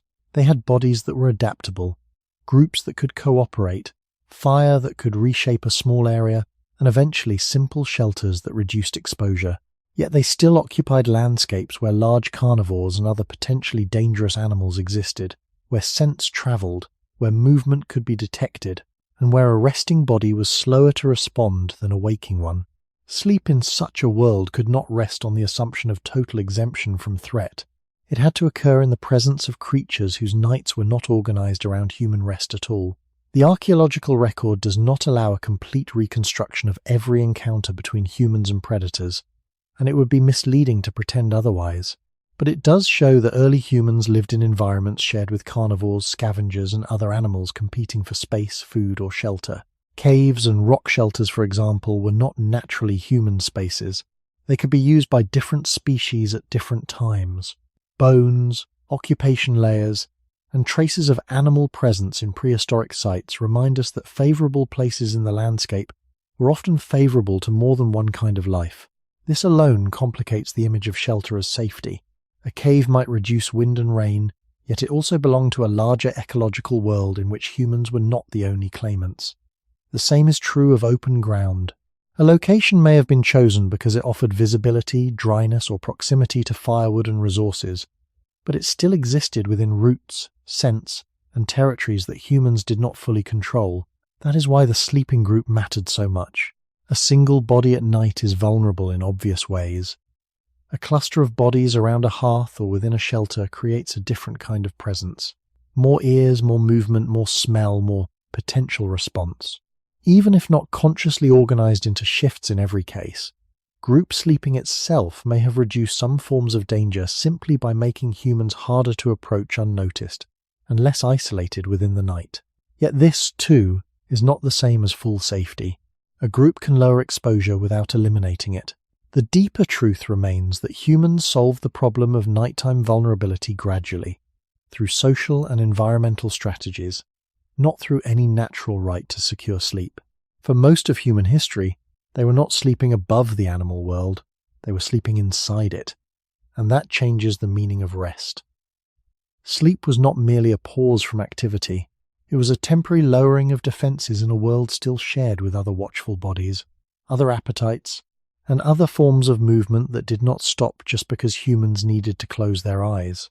What made the night especially difficult for early humans was not only that dangerous animals existed, but that many of them were better adapted than humans to the conditions of darkness itself. Human vision declines sharply once light fades, while many other animals rely more heavily on smell, hearing, or low-light vision. This does not mean humans were helpless after sunset. They had memory of place, social awareness, fire, and caution. But it does mean that the balance of perception often changed at night in ways that did not favour the resting human body. A waking person can compensate for weak vision through movement, scanning, listening, and staying near others. A sleeping person cannot do this in the same way. That is why the presence of other animals belongs so centrally to the history of human sleep. The problem was not just that some creatures were dangerous. It was that humans were trying to enter a reduced state of responsiveness in an environment where other bodies remained active, capable, and sometimes better equipped for the night. In such a setting, sleep could not assume secure separation. It had to occur within shared ecological time. The same hours that humans needed for rest were, for many other species, hours of feeding, searching, calling, crossing territory, or investigating unfamiliar scents. This is important because a sleeping place does not exist in isolation. It exists inside patterns of animal movement that change across terrain, season, and resource availability. A place near water may offer access and convenience to humans, but it may also attract other animals. A cave or overhang may provide shelter from weather, but it may also be part of a route or sheltering space used at different times by non-human occupants. Open ground may allow better visibility, yet it also leaves scents and sounds more exposed. For most of human history, humans could reduce these risks, but rarely erase them. The world outside the sleeping group remained populated by other forms of life whose behavior did not pause for human vulnerability. Archaeology supports this broader picture without allowing exaggerated certainty. Prehistoric sites often preserve signs that humans and carnivores shared landscapes and, at times, even the same favorable spaces in different periods. Bones marked by teeth, cave occupations alternating across species, and traces of animal activity near places humans also used all point toward a past in which space was contested, reused, and never automatically human. This matters because it reminds us that early sleeping places were selected within an environment of overlap, not ownership. Humans did not possess fixed nighttime territory secured against intrusion in the way modern homes are secured. They occupied temporary zones of relative control, made stronger by fire, numbers, familiarity, or shelter, but still open to the wider movements of the landscape. This helps explain why group sleeping would have mattered so much. A group changes the meaning of vulnerability.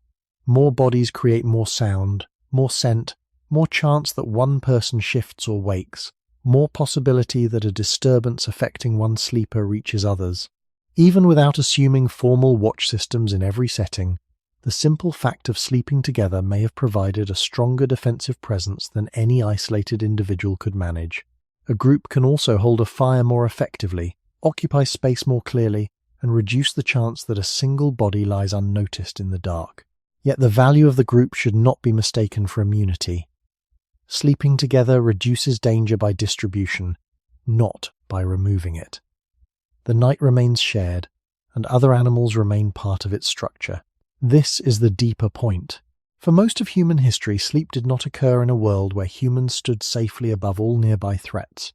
It occurred in a world where the resting body had to rely on fragile layers of advantage, closeness to others, some control of fire, careful choice of ground, partial shelter, and the hope that the surrounding patterns of animal life would not cross too closely with the place of rest that night. A safe place to sleep, in the modern sense, requires more than the absence of immediate attack.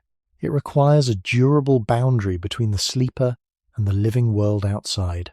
For most of human history, that boundary remained thin, shifting, and incomplete, because the night still belonged to many watchful forms of life, not to humans alone.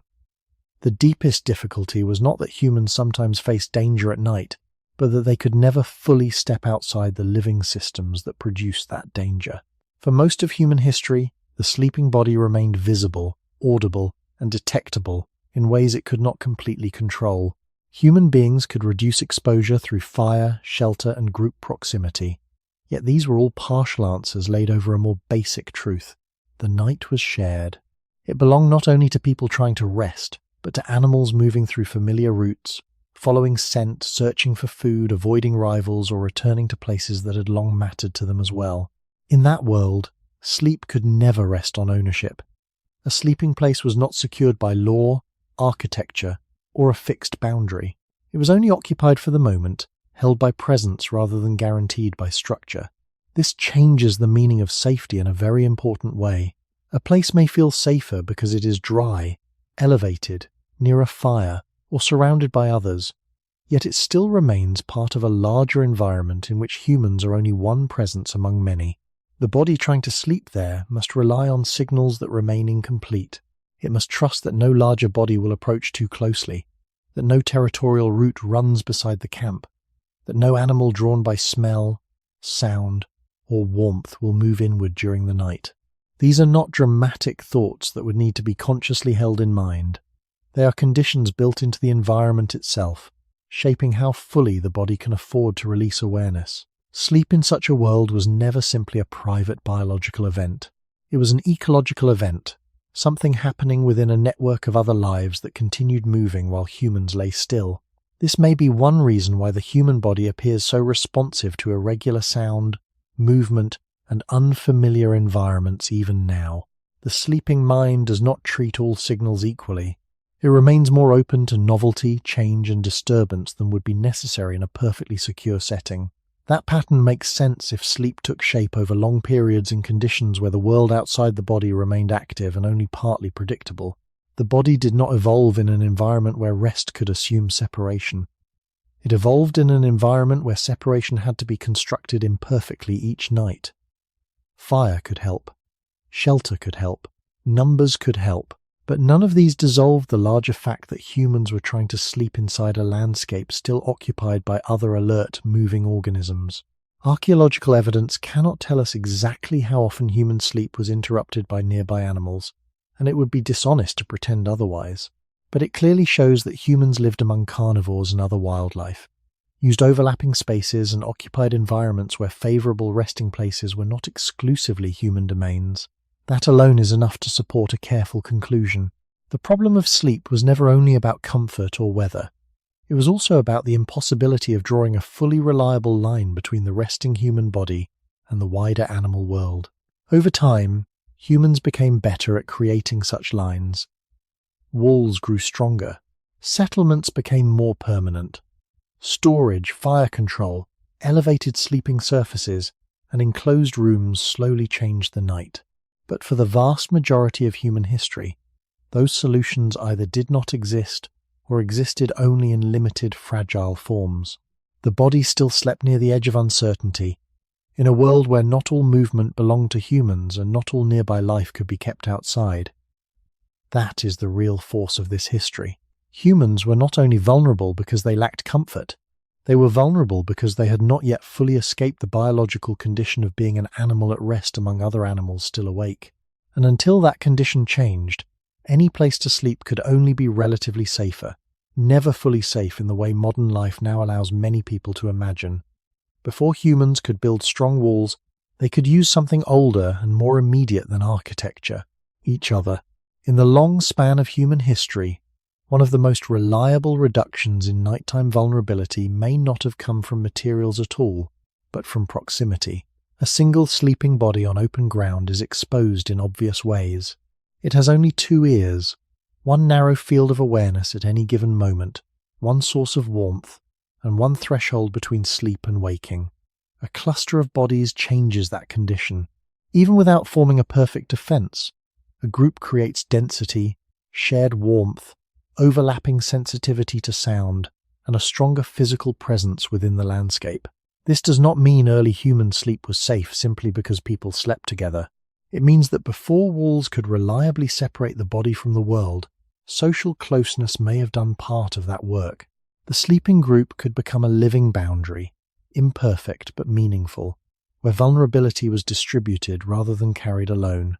This matters because safety is not only a property of place, it is also a property of numbers. A place that feels exposed to one person may feel more manageable when occupied by several. More bodies produce more noise when disturbed, more chance that slight movement by one person affects another, more possibility that someone wakes earlier to sound, cold, or shifting light. These effects do not require formal coordination to matter. They arise from the simple fact that humans are social animals whose bodies influence one another at close range. A sleeper turning in the dark, a brief change in breathing, a reaction to sound, the tending of embers, the cry of a child, the movement of someone rising or settling again. All of these can pass through a sleeping group and alter the quality of awareness within it. In a world where the night remained uncertain, this kind of shared sensitivity may have been one of the few ways to soften the cost of individual exposure. Group sleeping also changes temperature. Bodies lose heat, but they also generate it, and proximity can reduce the cold burden carried by each person alone. In environments without strong shelter, thick bedding, or consistent barriers against wind, this would have been important. Warmth shared through closeness is not the same as comfort in the modern sense, yet it can lower the strain of nighttime cooling enough to make rest more stable. The same is true of space itself. A cluster gathered around a hearth, within a shallow shelter, or on a carefully chosen patch of ground, creates a more legible nighttime arrangement than scattered individuals across the dark. The group becomes a center. It gives shape to the night, helping define where the human world ends and uncertainty begins, even when that boundary remains fragile. Archaeology cannot fully reconstruct exactly how every prehistoric group arranged itself while sleeping, and caution is necessary here. But the broader anthropological logic is strong. Human survival depended on cooperation over long stretches of time, and nighttime would have been one of the clearest moments when cooperation had bodily meaning. The sleeping group does not need to be imagined as a formal watch circle in every case to matter historically. Its significance lies in the reduction of isolation. Humans did not merely rest near one another because they were social during the day. They likely rested near one another because night made solitude costly. Still, the group should not be idealized into a substitute for full safety. Sleeping close to others can reduce exposure, but it also introduces disturbance. More bodies mean more movement, more sound, more smell, more chance of interrupted rest. Shared sleeping may make the night less dangerous, while also making sleep lighter and more fragmented. This trade-off is important because it preserves the central truth of the title. Humans could use social closeness to make sleep less exposed, but they still could not create a fully secure place to sleep. The group replaced walls only partly. It offered warmth without insulation, awareness without silence, presence without enclosure. For most of human history, that may have been enough to matter greatly, but not enough to let the body forget that the night was still there. Sleeping together did more than place several bodies in one location. It changed the way risk was distributed across the night. A person alone must bear every uncertainty alone. Every sound, every change in temperature, every moment of waking, every need to judge whether something in the dark matters. In a group, those burdens become less concentrated. No single sleeper has to carry the full weight of the night, because the group itself becomes a loose system of overlapping awareness. One person may stir when the fire weakens. Another may shift at an unfamiliar sound. A child may wake before an adult notices the cold. Someone closer to the edge of a shelter may hear wind or movement differently from someone near the center. These reactions do not need to be organized into explicit turns or formal watch patterns to have value. Their value lies in the fact that the group creates multiple points of contact with the environment at once. The night is still uncertain, but uncertainty no longer reaches only one body at a time. It passes through a cluster of bodies that can, simply by being near one another, reduce how exposed each person is alone.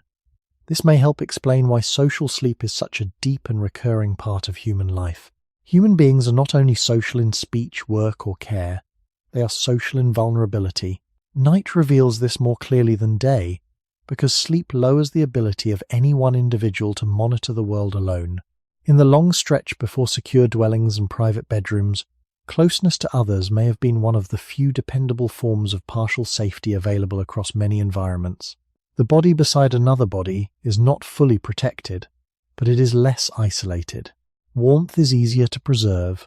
Disturbance is more likely to be shared. Even fear, though difficult to trace historically, would not need to be imagined in dramatic terms for this to matter.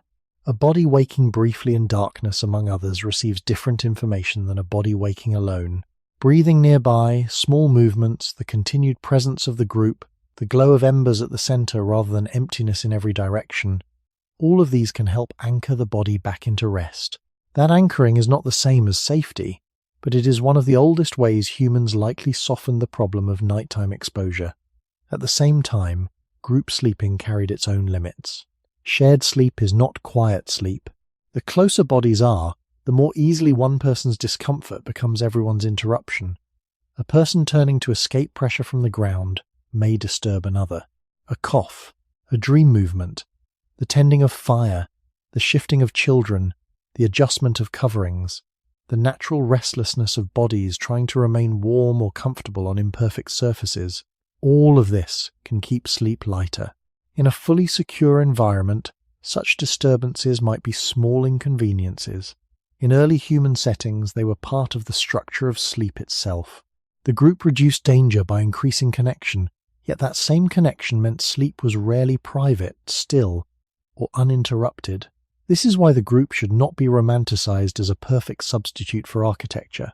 It helped, but it did not solve the larger problem. The sleeping group could lower isolation, but it could not remove cold ground, changing weather, smoke, damp air, or the uncertain world beyond the edge of firelight. In fact, the need to remain close enough to benefit from warmth and shared awareness could make bodies more compressed inside the same imperfect shelter or around the same limited hearth. Safety, once again, appears not as a complete condition but as a series of trade-offs. People slept closer together to reduce one kind of vulnerability while accepting new forms of disturbance in return. This pattern fits the larger history of human sleep. Again and again, the body did not gain full protection. It gained partial improvements that made exposure more bearable.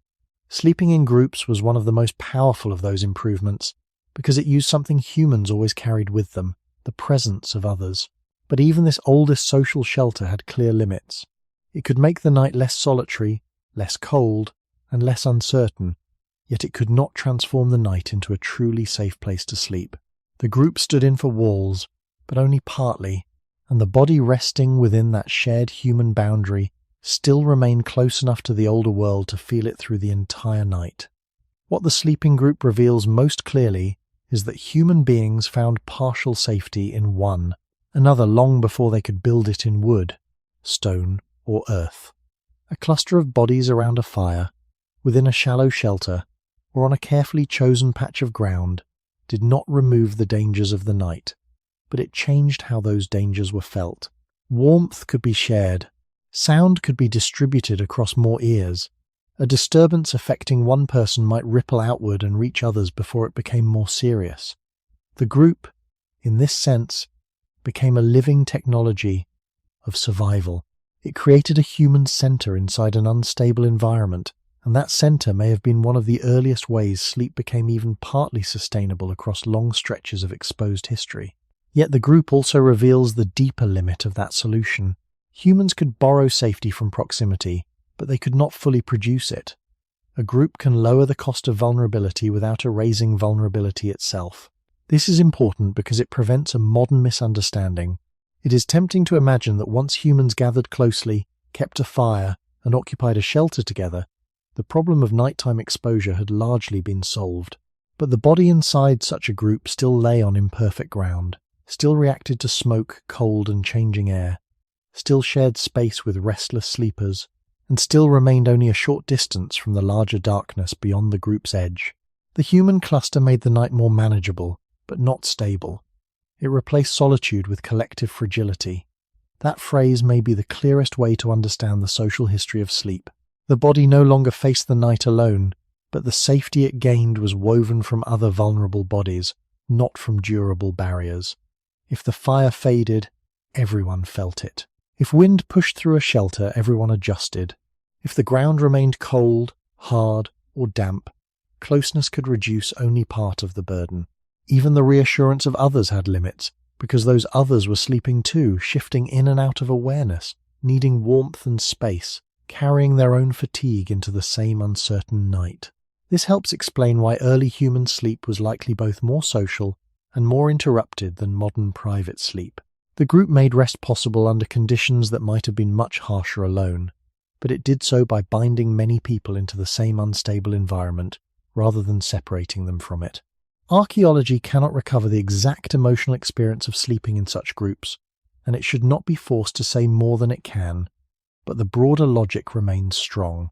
Across most of human history, humans survived not because they had solved the night, but because they had learned to absorb it together. Shared sleep was part of that absorption.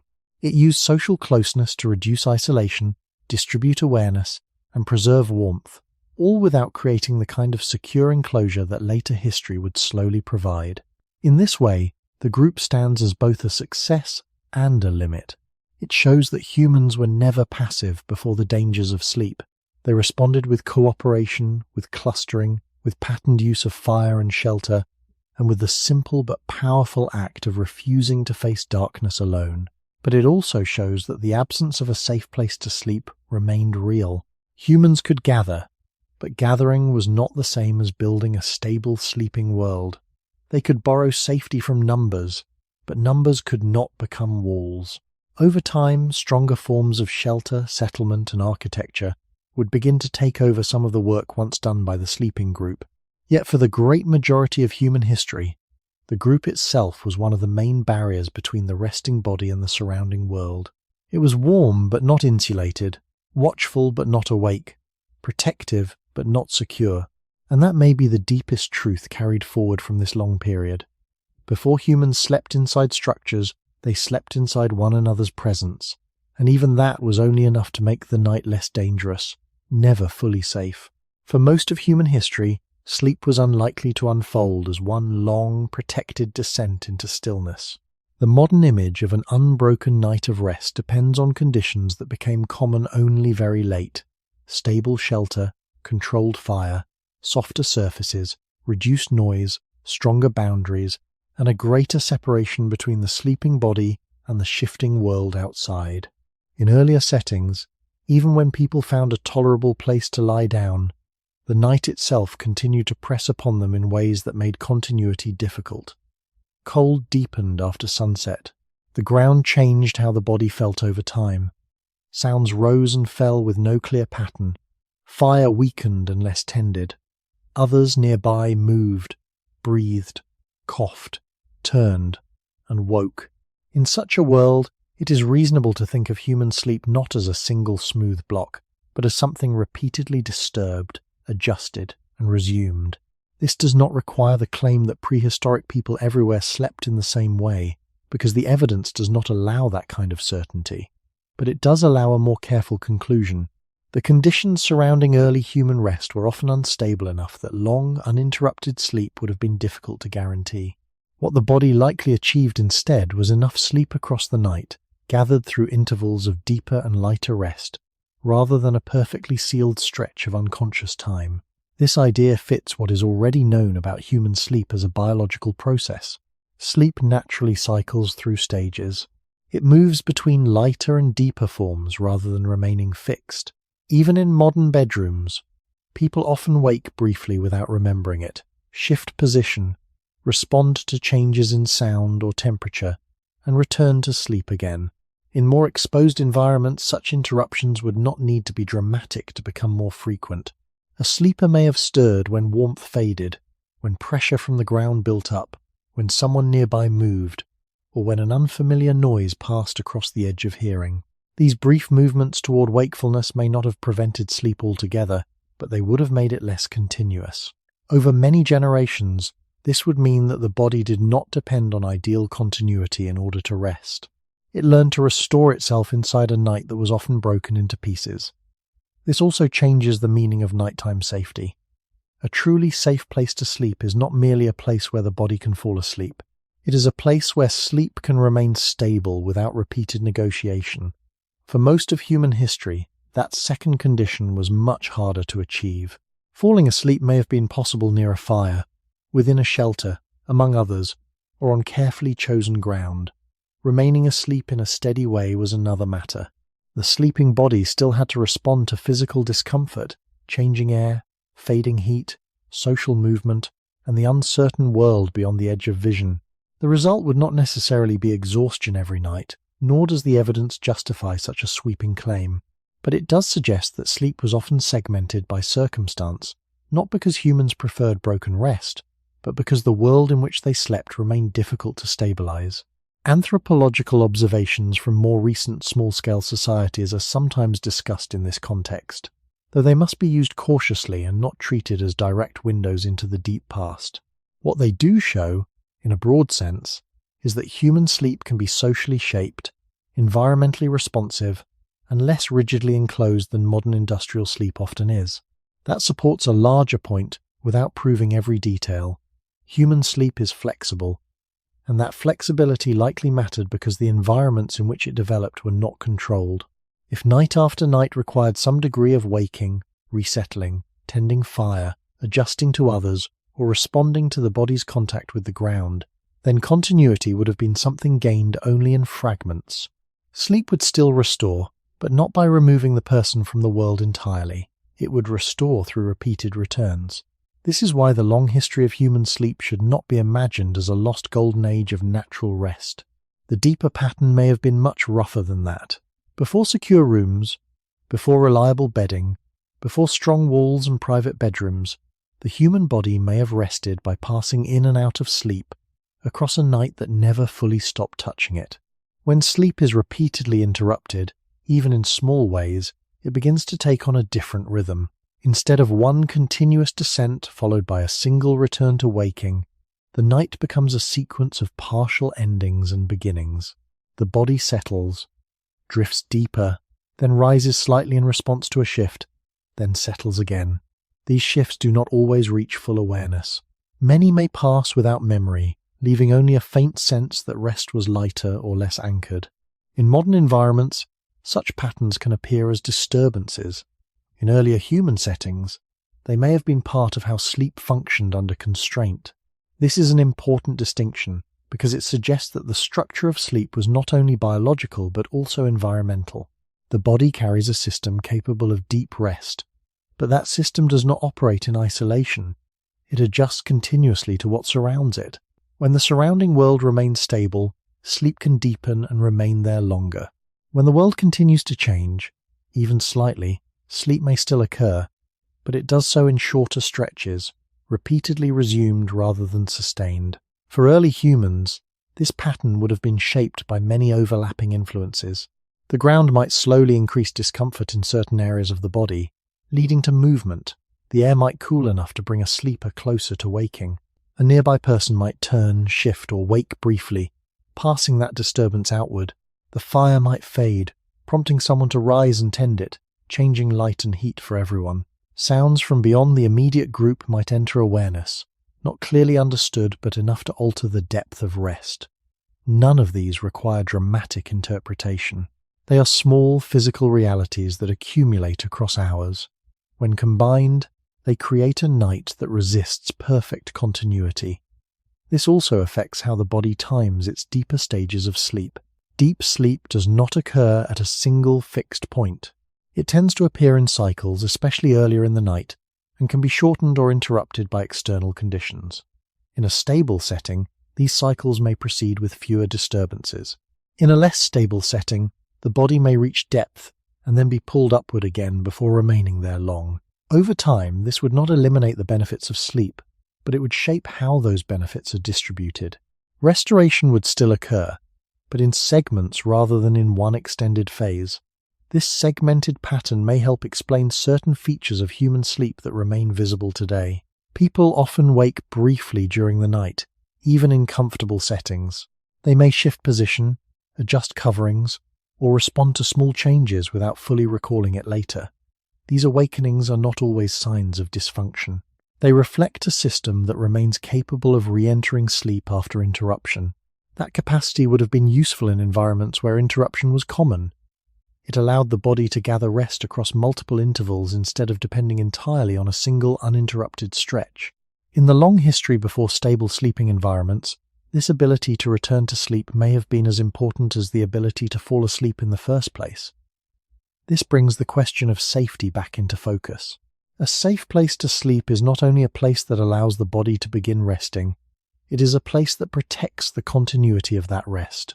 For most of human history, continuity was difficult to secure. Even when a location reduced exposure to some dangers, it rarely held all conditions steady across the entire night. The result was a form of sleep that adapted to interruption, not one that avoided it entirely. This does not mean early humans were deprived of rest in a constant or extreme sense. It means their rest was likely shaped by repeated adjustment rather than by uninterrupted stillness. Over many generations, the body would not need to change its basic structure to reflect this. It would only need to rely on the flexibility it already possessed. Sleep would remain possible, but it would remain tied to the environment in a direct way. The night would not be something the body left behind. It would be something the body moved through, again and again, until morning returned. What matters most about a fragmented night is that it changes what rest means. In a modern protected setting, people often imagine good sleep as continuity, one stable surface, one enclosed room, one long drift from darkness to morning.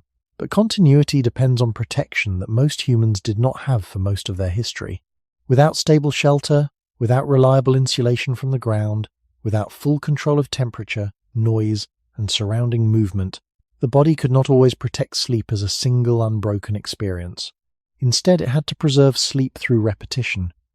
A person drifted downward, rose slightly, adjusted, and descended again. Over the course of a night, rest may have been built not from one perfect stretch, but from many returns. This does not make sleep less real. It makes it more effortful, more entangled with the world, and more dependent on the body's ability to resume what the environment kept disturbing. That pattern helps explain why the absence of a safe place to sleep was not simply a matter of danger before sleep began. It was also a matter of instability after sleep had already started. A place could be acceptable at the moment of lying down and still fail to protect the continuity of the hours that followed. Fire weakened, air cooled. The body's contact with the ground became harder to ignore. Nearby sleepers shifted. The sounds of the night changed shape. A shelter that blocked wind from one side might still hold dampness below or uncertainty beyond its entrance. In such conditions, the body could rest, but it could not fully assume that the conditions of the first hour would remain the conditions of the fourth. That is the deeper meaning of fragmentation. Sleep was not just interrupted by rare events. It was shaped by a world that did not stay still long enough to let the body disappear into it without negotiation. This has an important consequence for how human sleep should be understood historically. The body was not waiting for ideal circumstances before allowing rest. If it had done so, sleep would often have been impossible. Instead, human sleep appears to be flexible enough to tolerate interruption and still continue. The sleeper wakes briefly, or almost wakes, turns, listens, feels the temperature, senses the group nearby, and then re-enters sleep. That ability to return is itself part of the survival story. In a world where nights were rarely fully secure, the capacity to resume rest after disturbance may have mattered as much as the capacity to enter rest in the first place. This is one reason the body today can often fall asleep again after a brief waking, especially when no clear threat remains. The system was not built only for uninterrupted stillness. It was also built for recovery from interruption. Fragmented sleep also changes the emotional and social meaning of night. If several people rest close together, waking may not be a solitary event. A person half rising to tend a fire, adjust position, or respond to cold does so within a field of other resting bodies. The boundary between sleeping and waking becomes less absolute. Night becomes a shared passage rather than a sealed private state. In a deep historical sense, this may have been normal. The sleeping group did not vanish from the world all at once. It softened into it, unevenly, with different bodies closer to waking at different moments. This would fit a world in which complete safety was unavailable, and where rest had to coexist with low-level readiness. Seen this way, fragmented sleep is not a minor detail. It is one of the clearest signs that humans were sleeping without the protections that now seem basic. A truly safe place to sleep does more than hide the body. It stabilizes the entire arc of the night. It allows the body to trust not just the place, but the duration of the place. For most of human history, that trust was thin. Sleep still happened, sometimes deeply enough to restore the body, but it happened in pieces, in cycles that the world kept touching from outside and below. The body learned not only how to sleep, but how to sleep again and again, each time after being drawn slightly back toward the surface of the night. For most of human history, the difference between a tolerable night and an intolerable one could be decided not only by place, but by weather. A sleeping site might be chosen carefully, a fire prepared, a group gathered, and still the night could change its terms because the air itself changed. Wind could rise after dark. Cold could deepen toward morning. Rain could arrive after sleep had already begun. Dry ground could become damp. A sheltered space that felt usable at dusk could feel exposed by midnight if temperature dropped or moisture settled into the ground and air. This matters because it shows that sleep was not threatened only by predators, surfaces, or the absence of walls. It was also threatened by the instability of climate at the scale of a single night. A safe place to sleep requires more than a favorable location. It requires conditions that remain sufficiently stable across time. For most humans living in open or weakly sheltered environments, weather made that stability difficult to trust. The human body is especially sensitive to this kind of instability because sleep depends on a relatively narrow band of bodily comfort. When awake, people can walk faster, seek sun, add movement to generate warmth, or leave a place that becomes uncomfortable. During sleep, these options shrink. The body is more still, less able to correct its own condition quickly, and more dependent on the surrounding environment staying within tolerable limits. A small fall in temperature that might be manageable during movement can become much more disruptive when the body is lying still. Wind that seemed mild before sleep can draw heat away hour after hour. Humidity can make cold feel sharper, or leave coverings and surfaces damp enough to interfere with rest. In hotter regions, the problem shifts but does not disappear. Air that does not cool sufficiently after sunset can make deep sleep harder, especially in spaces with limited airflow, so whether the challenge came from cold, dampness, wind, or retained heat, the basic issue remained the same. Sleep depended on conditions the body could not fully control. This is one reason early shelter, fire, and group sleeping never solved the problem completely. They could reduce exposure, but weather kept moving through every solution. A brush wall might block part of the wind, but not a change in direction.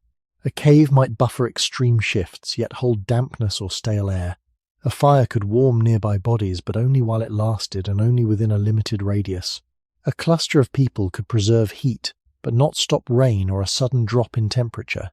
The environment remained capable of overruling every temporary improvement.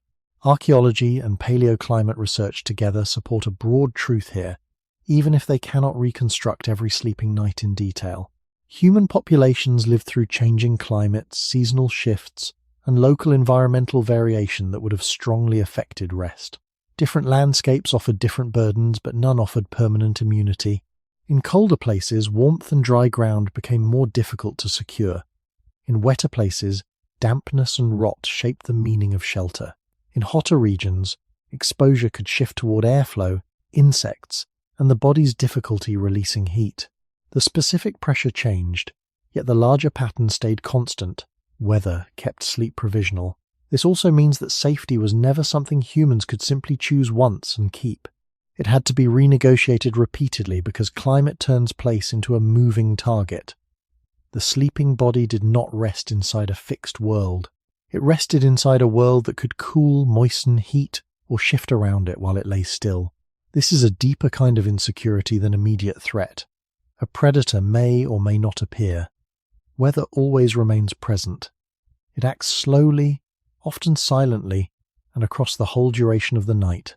That may be why it belongs so centrally to the history of human sleep. For most of human history, the problem was not merely finding a place to lie down. It was finding a place that the weather would not undo before morning. And for long stretches of time, that was something no human being could guarantee. Weather did not only threaten sleep through sudden events. Its deeper power came from its ability to change gradually while the body was already committed to stillness. This is what made the night so difficult to trust. A person can prepare for visible conditions at dusk, choosing higher ground, staying near others, arranging fuel, or settling under cover.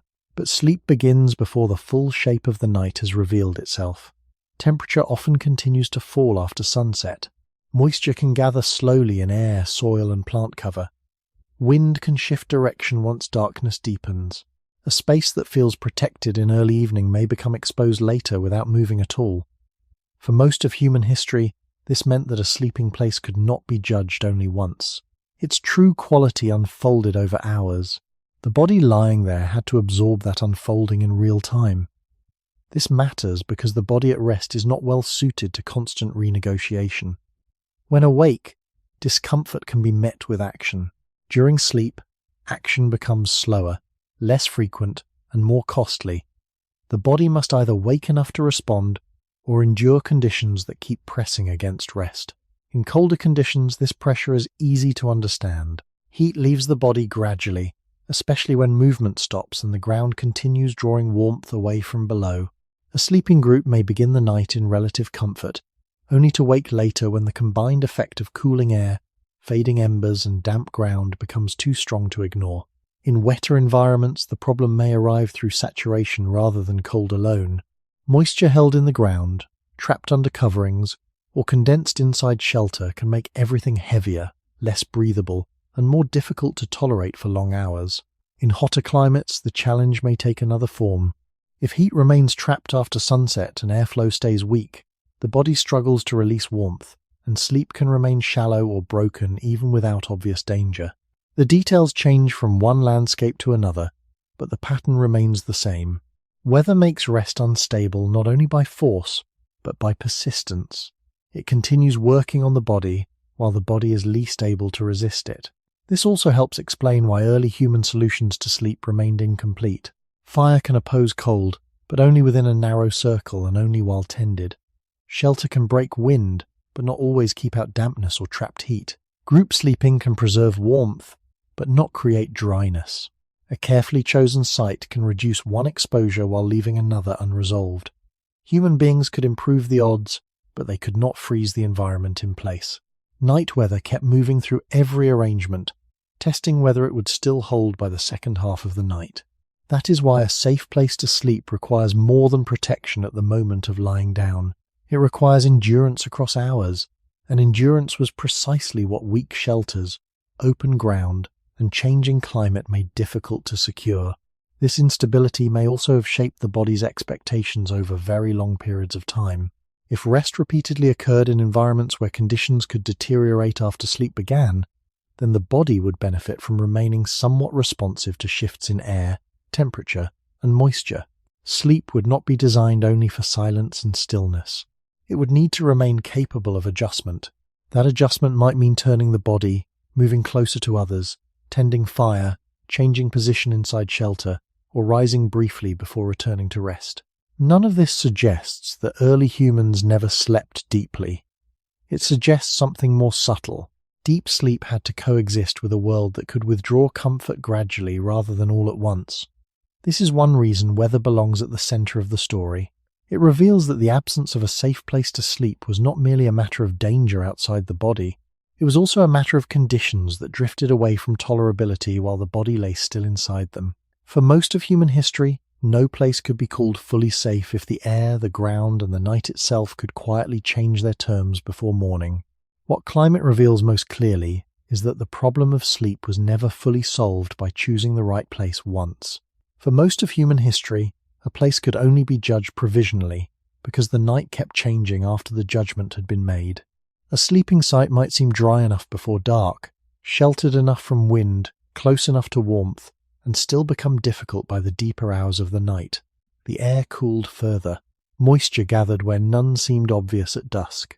Coverings lost their usefulness. Embers weakened. A tolerable surface became harder as the body lay on it longer. In this way, weather did not merely surround sleep. It entered into the structure of sleep itself. It kept testing whether rest could continue under conditions that were always moving away from the moment in which rest began. This is the deepest reason climate matters in the history of human sleep. It turned every sleeping place into a temporary argument with time. The body was never only asking, "Is this place good enough now?" It was also, in a quieter and more uncertain way, depending on whether the same place would remain good enough several hours later. For most humans living without durable architecture, raised beds, insulated floors, or tightly controlled interiors, that second question had no stable answer. Even shelter could only slow the force of the environment. It could not fully separate the sleeper from its gradual changes. A rock overhang might reduce rain from above, yet still hold damp air. A brush structure might soften the wind until the wind shifted. Fire might make the first half of the night bearable and the second half colder once fuel diminished. Group closeness might preserve warmth, yet not prevent the ground from cooling underneath everyone at once. The body lying down in such a world had to trust conditions that had not yet finished becoming what they would be by morning. This helps explain why a truly safe place to sleep was so rare. Safety is not just protection from immediate disturbance, it is protection from instability over duration. A safe sleeping place must remain trustworthy, while the body becomes less able to protect itself. For most of human history, weather kept undermining that trust. It did not always do so dramatically. Often it worked slowly enough that the body had time to drift into sleep before being drawn back toward waking by chill, dampness, pressure, stale air, or changing wind.